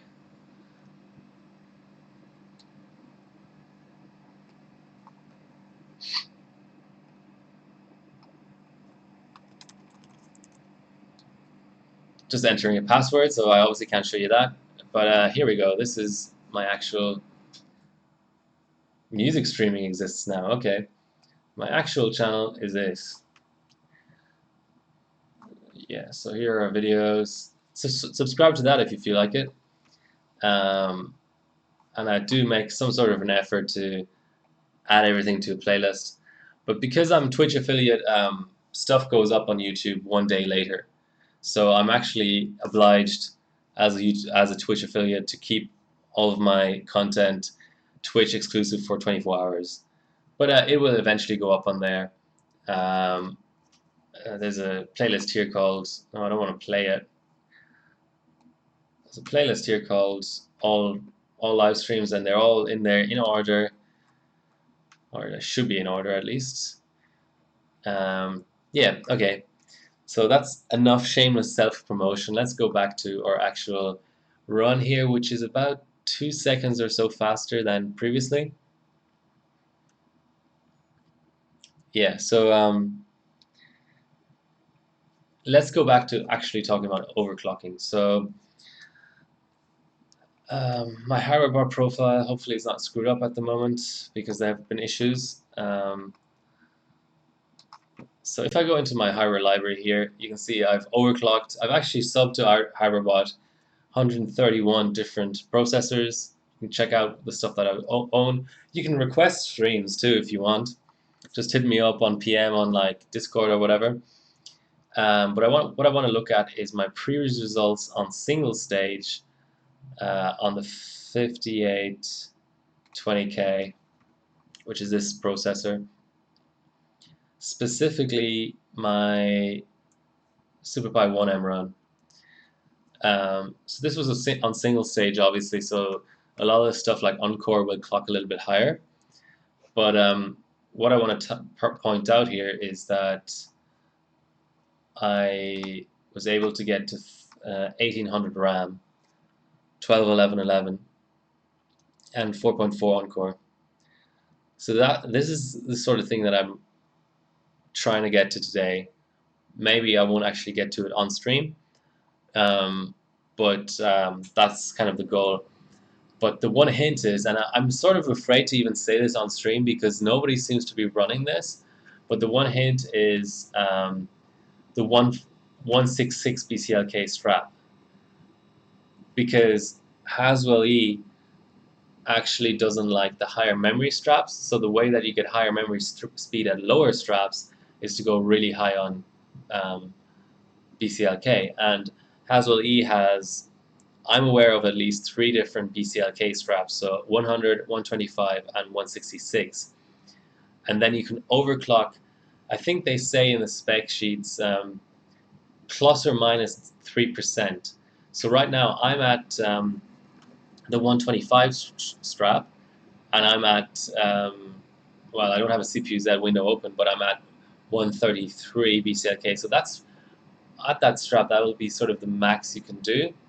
and sort of what you'll be able to do down would be sort of maybe in the 118, 117 range, and then similar for the 100 strap. So the 100 strap you would probably be able to do between 95 or like 92, 93, and 106 or 7 maybe.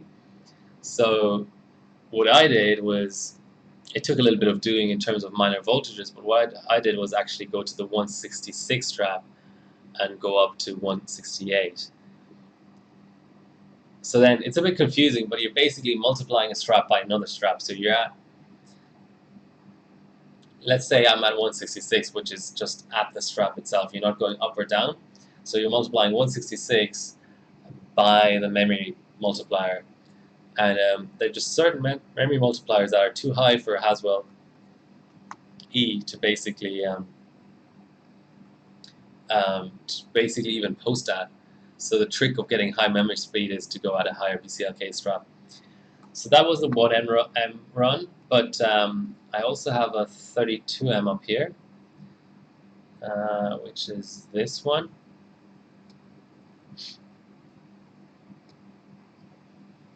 And there you're getting really competitive. There's like, I'm on Windows 7 here.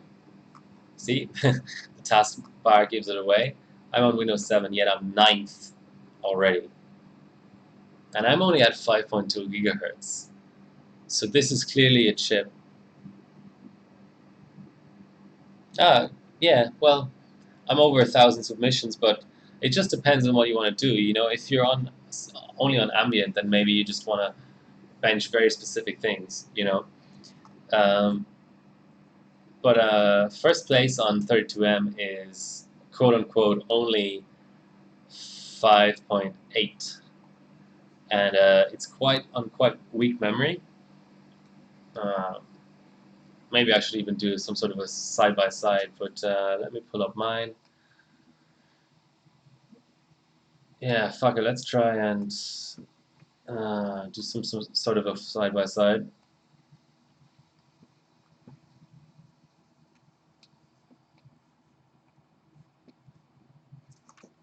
So I'm only 35 seconds slower, yet I'm on 5.2. Oop.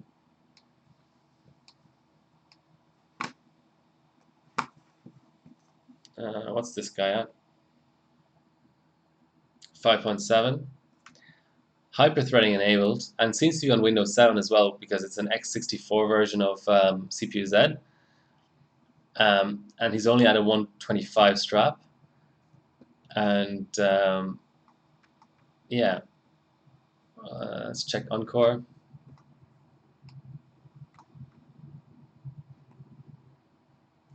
Obviously, Encore is a little bit weaker, but that scales with cold. And that also, you can see from the timings that it's some sort of E-die or something, and also from the capacity. So it's only 16 gigabytes of RAM. That means 4 gigs per stick, which means it's not B-die basically, because B-die, the lowest you can go is single side at 8 gig. So you can see from the timings, the way it goes 11, 14, 15, 18, that's a clear indication that it's just a suboptimal RAM IC. So between going to XP, going to a different memory IC with tighter timing, so 12, 11, 11 instead of 11, 14, 15, going to, I was able to do 180 RAS, that's interesting. Going to higher RAM speed, so around the 1800 RAM, so that's 36 effective. Disabling hyperthreading might help a little bit as well. That should give me the gold in this particular bench, and that's why I'm benching it. So yeah, let's go back to just looking at my sub, because I also added minor voltages here. Might be of some help to some people. So I went up to V ring is basically the Encore voltage on this platform, and I went up to 1.5 on single stage. And I don't know what I'm at right now, but I might want to push that a little bit just to get a little bit more out of this chip.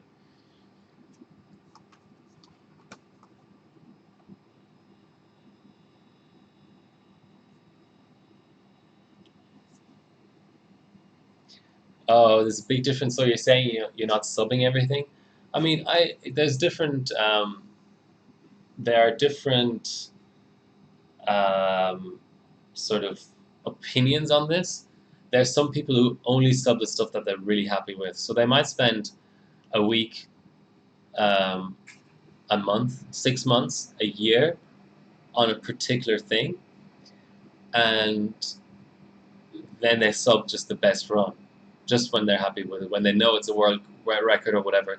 I'm sort of in the opposite camp where anytime I spend significant enough time on a bench that I feel like I've at least come close to maxing it, or I feel like I'm not going to come back to it, then I sub my best result because I like to have it for reference. I don't want to keep files locally that I just browse through. I want to be able to go on the bot and look at my own profile and see what I've already done because I do forget things. These minor voltages here, like I don't think I changed PCH or PCH core, but SA, for example, IO, ring, I haven't overclocked X99 in such a long time that it's really helpful that I can remind myself essentially here by looking at my own submissions. And there are also people who like to hide as much as possible in their submissions. Oh, by the way, the result is out. They like to hide everything um, to not give other people clues. I'm sort of the opposite. I put voltages as much as I can fit on the screen sometimes into my submissions in order to, again, remind myself basically what I'm doing. So sometimes you'll see me sub 3D and I'll have Afterburner, 4 CPU-Zs, GPU-Z, both the sensor tab and the main tab. So that's already 7 windows. The bench itself, maybe like an info text file. So I'll have like 8 or 9 windows open. All right, let us have a look. So that gain was about 3 seconds. I'm having so much fun, but I'm also getting very, very hungry. So I think at this point there's probably less than half an hour left in the stream. So just to make you aware, if you want to get any more, sort of questions out on stream or whatever, just get them out now, basically. Because I do need to grab some lunch. But it's been fun hanging out with you guys. A daytime stream is something a little bit different. Hopefully I've been able to sort of share a little bit of insight into X99 and 32M. It's a benchmark that some people have spent decades, literal decades, trying to master. But it's tons and tons of fun because you can, like you see here, you can just get gains so easily, you know. Let's pull up our GTL. So V-ring is on auto. I should really get a DMM out and actually see what it's set to. But let's give it 1.4. I think 1.4 in more or less all situations should be fine.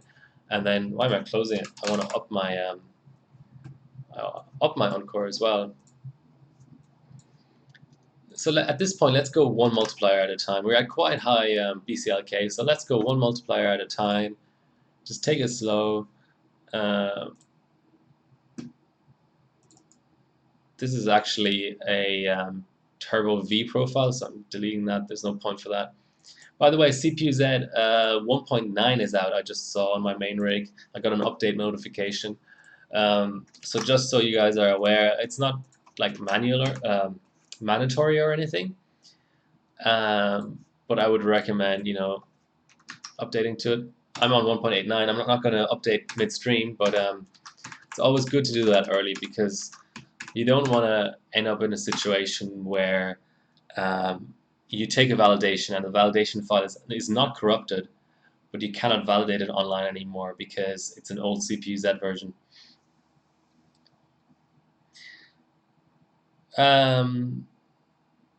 Well, in this single stage run, I did 2.1 VCC in, but I don't tend to change VCC in too much. On X299, VCC in is like set and forget. On Haswell E for sure, you can go up to like 2.8 volts or so on LN2. Oh, I forgot my setting the background, but that's okay. I actually, that's a good question whether this run is actually faster. Let's abort it. And what I'm going to do is I'm just quickly going to disable the upper cores as well. That might help a little bit.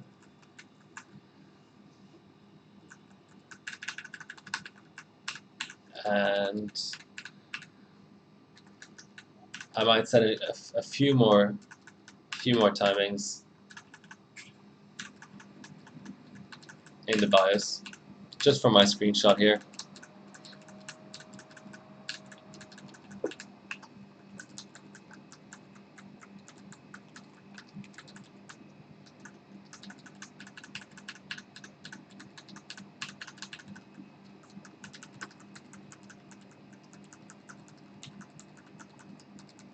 Okay, well, we're here. That was enough button smashing. So let's just go a little bit hardcore on the timings now. Let's actually go 12, 11, 11 because I'm confident that's going to pass. Or RAS was 24 in this run that I'm looking at on the second screen. So TRC, where's TRC and GTL or in MemTweakit? TRC. I don't see it. Where the hell is TRC on here? RFC, REFI, WSR, DD, DD, DR, WTR, WR. Okay, well, let's go without TRC tuning for now. RDR can go to 3.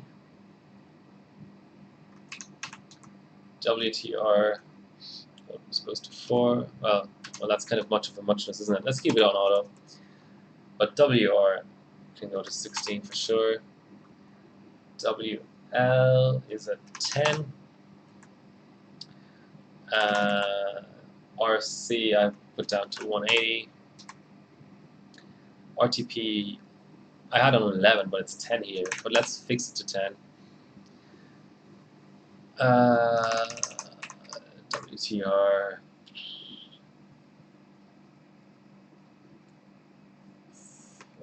These are okay. RDL. I won't bother with them. I think going 16, 16, 10, 18. Yeah, okay. I can still sort of just about remember. RAS was 24.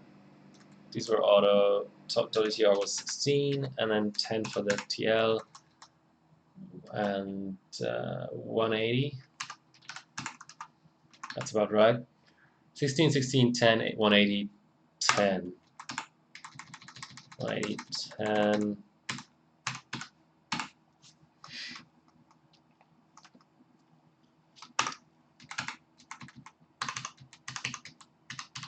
Did I actually manage to do 24 everywhere? Yes. I might need to give them a little bit more juice, the dims though. This was a 10. 16 for the fall. And 16 here. Was that it? No, it was a 10. 16 for the WR. It's always harder doing these things live.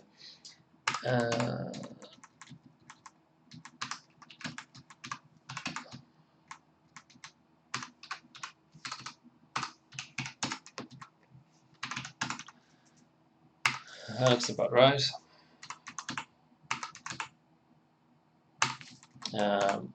Need to make sure I do this though.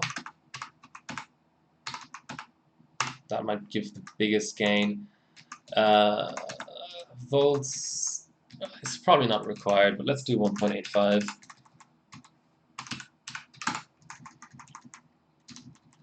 And save a profile, of course.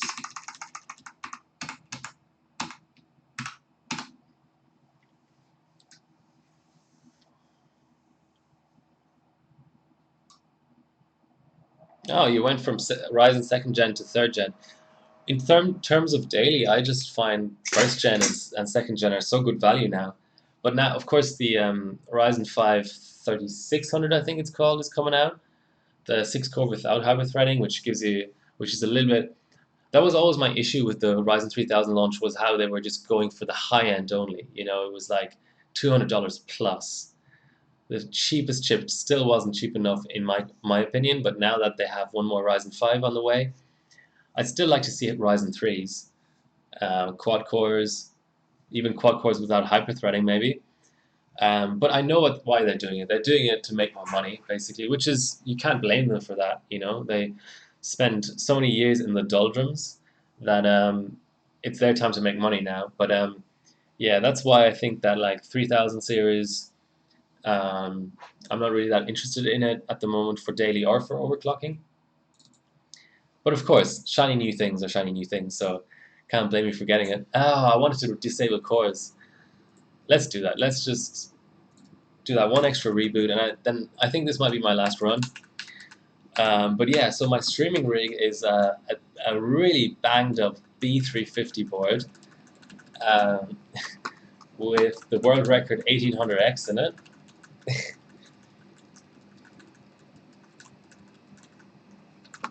So yeah, that's very much sort of a, what should I call it, a mongrel kind of build.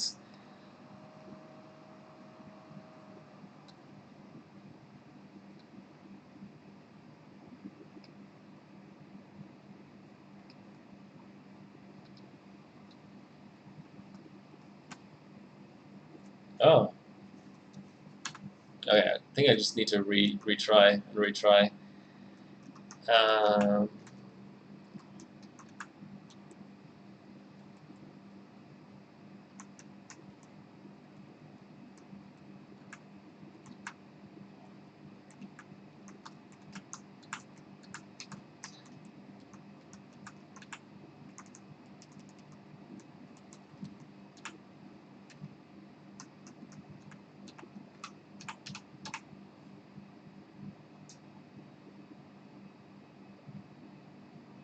Dual core, yeah.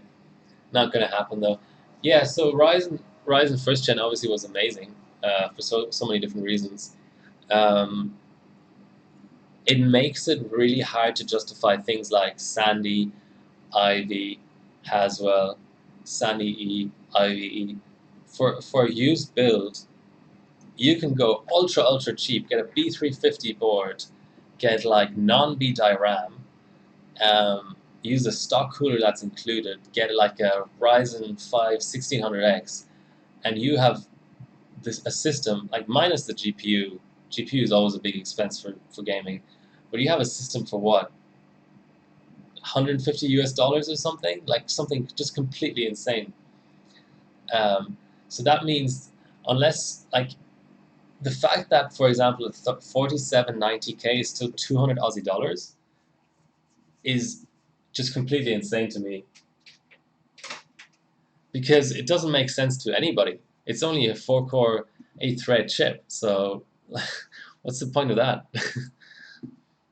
Okay, so we're down to 2 cores. Um,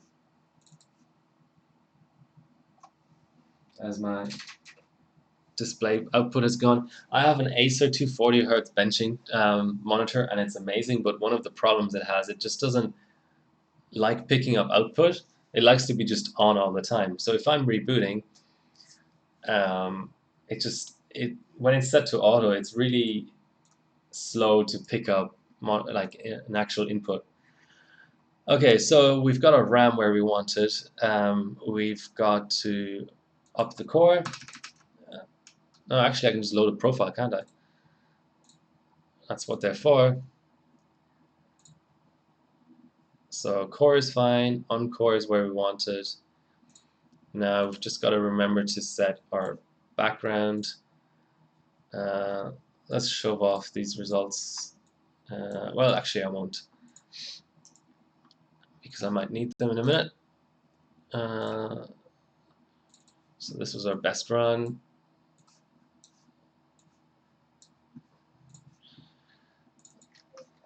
gonna launch this.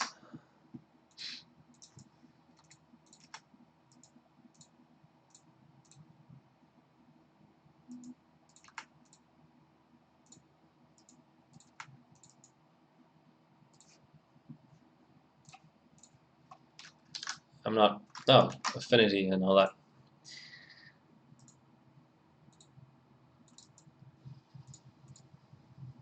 Oh, already set it. Okay. Always good to double check that.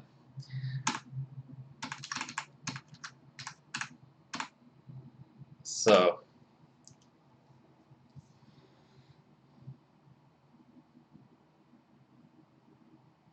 yeah, so that's the usual case, right? I buy used hardware all the time, obviously, and what happens is AMD hardware depreciates much more quickly. So me selling my Ryzen 7 1700s, I lost so much money. Me selling my Threadripper first gen, losing so much money because people just somehow value Intel more.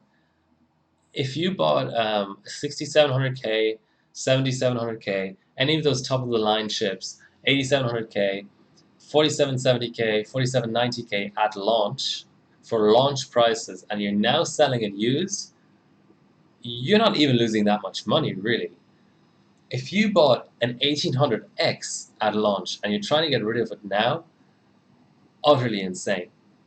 I mean, you're talking like, I think it was like a 600 Aussie dollar chip, and now you're probably going to be selling it for what, 200? So, yeah, 1950X for less than 400. So, it's funny because basically there's so many old Intel systems out there, so many old Intel boards, DDR3 RAM still kicking around, that people tend to want to go from a 4670K to like a 4790K and skip the rest of the system upgrade. But what they're missing is those chips, because of that demand, are so expensive that for an extra $50 or whatever, you can get a new board and a new chip. And there's a small matter of the RAM, which, yeah, okay, but I'd be willing to pay that. But there's so many people out there who are happy to go from four cores, 4 threads to 4 cores, 8 threads, and higher clock and consider that an upgrade. But I want to bench 4790K, but the prices are ridiculous, you know. But on an AMD, 900X is $180. Yeah, on AMD, it's the opposite effect because the socket is being kept between generations. That means that having the highest SKU of a certain generation there's no value attached to that. It's, if anything, there's like a reverse value attached to it because it is loud and pulls a lot of power compared to everything else. You know, an 1800X has a really high TDP, I think it was 105 watts, and it's still only an 8 core, and it's got worse IPC than a 2700X, which has worse IPC than 3700X. So, yeah, every generation, AMD does something to make it compelling for people to go to the next, which makes the previous one's value collapse.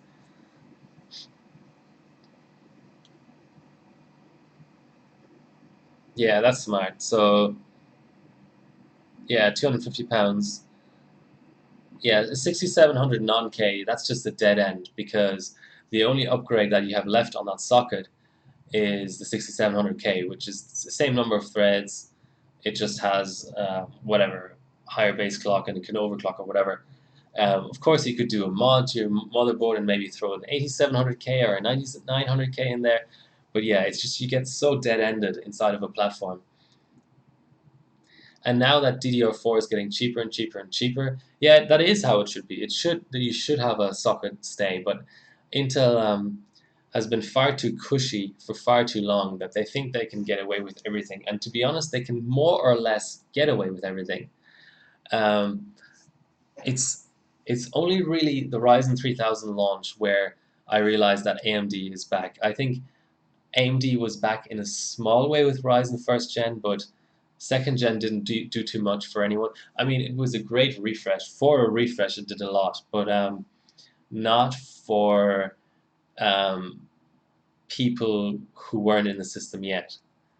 For those, I think it didn't really compel people to move over. I think Ryzen first gen compelled people to move over because at the time, Broadwell E was the only platform that had as many threads as that, and it was shit expensive. But for those people who don't need the threads, Ryzen first gen was kind of a non-event. Um, I think Ryzen third gen is proving to be like that too, or is proving to be good, like a real solid sort of um, statement by AMD, and a lot of people are moving to AMD from Intel because now you've got the threads and you've got the IPC and you've got the power advantage and yeah, lots of things like that. Yeah, Ivy and Sunny people will go to Ryzen 3000, and I hope to pick up those chips to bench. Yes, exactly. So my 2700Xs, when I sold them, sold for pretty much the same price I bought them for. Um, so the depreciation has slowed down. They're still like 400 Aussie dollars. But I don't have Ryzen 3K. It's just such a bitch to overclock on LN2. I'm not interested in it. I have Ryzen second gen. Oh, I just noticed that my stream title is completely wrong. Um, so it should be Livestream 51.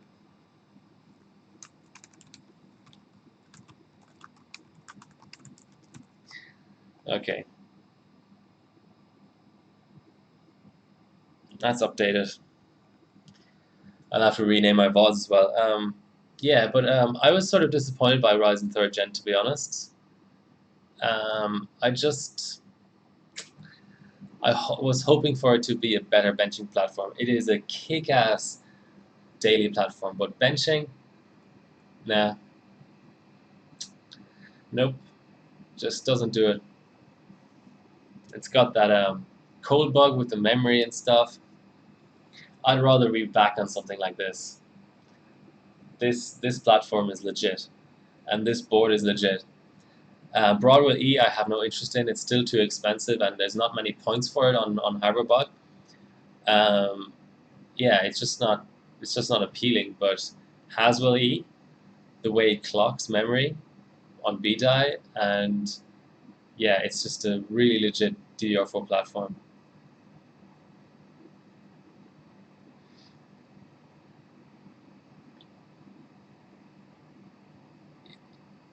Okay, so here's the breakdown for LN2 benching for all of the Ryzens. I've outside of the manufacturers, I'm probably the guy who's done the most Ryzen first and second gen benching in the world on cold on LN2. All three go full pot, go to the full temperature that LN2 allows for. Um, but first gen and third gen have memory related issues at full pot. Let me just save this thing and then I'll come back to the question at hand. So we shaved another 1.5 seconds off or so. Nothing to write home about, but certainly worth saving. Uh,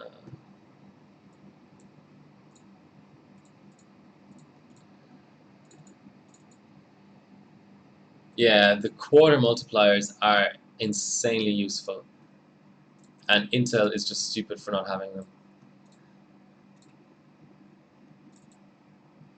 That's less of an improvement than I thought this run, but we'll take it. So let's just go up 1 mult. I have the ring voltage set now, so hopefully the encore will actually go up this time instead of hanging. No, it's still hanging. I might have to set it at boot.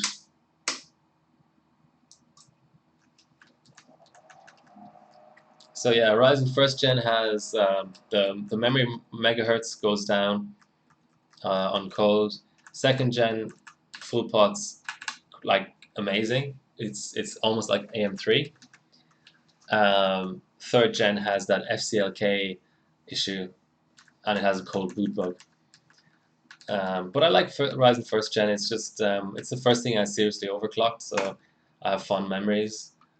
Basically, I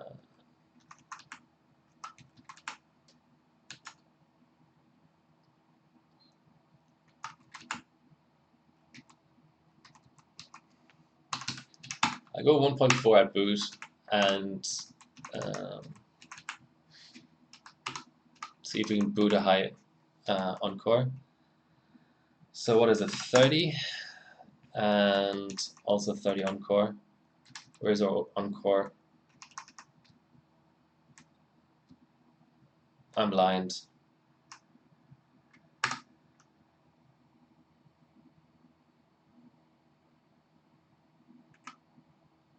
Is it under memory?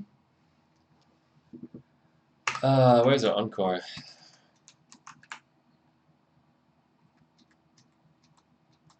There we go.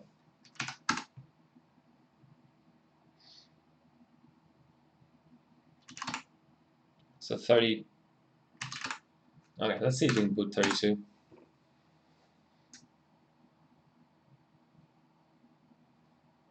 Yeah, the heat density is an issue.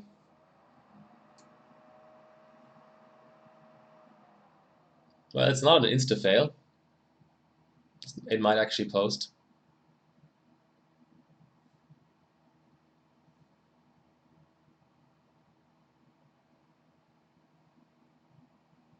$9A. Let's give it one retry. Might have to go to like 1.45 V-ring.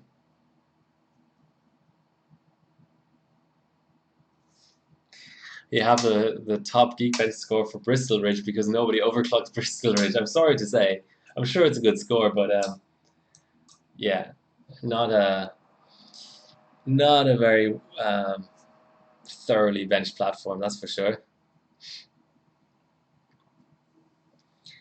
Guys, if I can't get this BCLK or this Encore up, then this will be the end of it.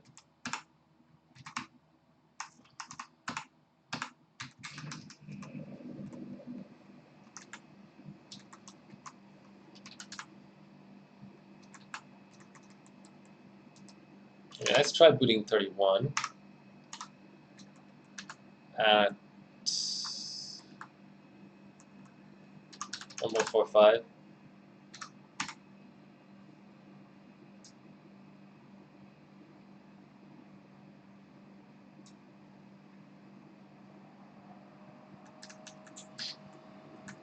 How's it looking?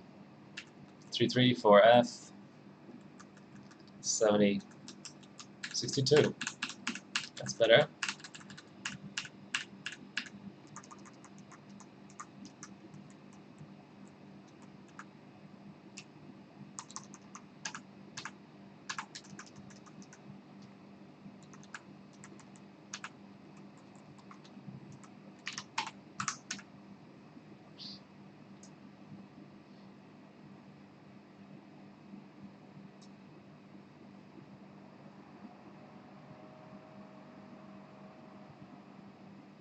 Did it do the trick?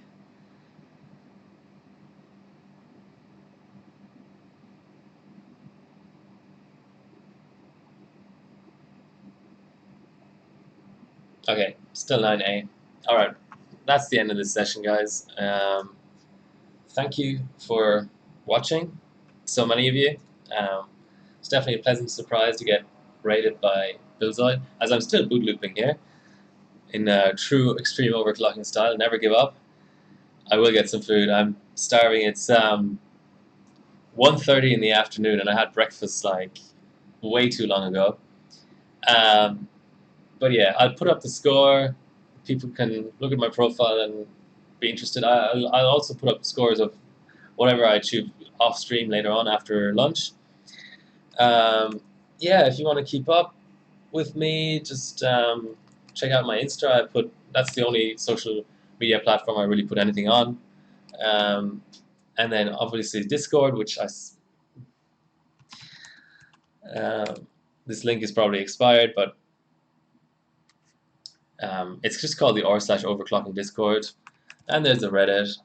And if you actually want to bench yourself, go join the r/overclocking hardwarebot team. I think that's more or less it. X99, amazing platform, 4-way BDI. What more do you want, really? But thanks for watching, and my usual time is early morning, Friday, European hours, and really unsociable for East Coast US, so I apologize for that, but that's just because I'm on the other side of the world. So my usual streaming time is something like, oh god, let's show you. Let's actually show you guys. So I'm in Sydney. I stream on a Friday. So let's take yesterday as an example. And I can't put all of your locations in here, but let's just put in the common ones: Berlin and New York, so East Coast US and Central European. I stream, so this is first column: Sydney, New York, Berlin. I stream sort of right around this area, sort of 5, 6, 7, 8, 9, 10 p.m. So yeah, sort of like 10 a.m. to noon time, European hours, and very unsociable for the US. But East Coast, West Coast US, which I probably should have added here. Can I add another city? Yes, let's put in NA. Not Louisville, NA. For West Coast US, is actually not that bad because it ends up being, let's see, Sydney, to like 1 a.m. So people like on a who like staying up on a Thursday night can catch it.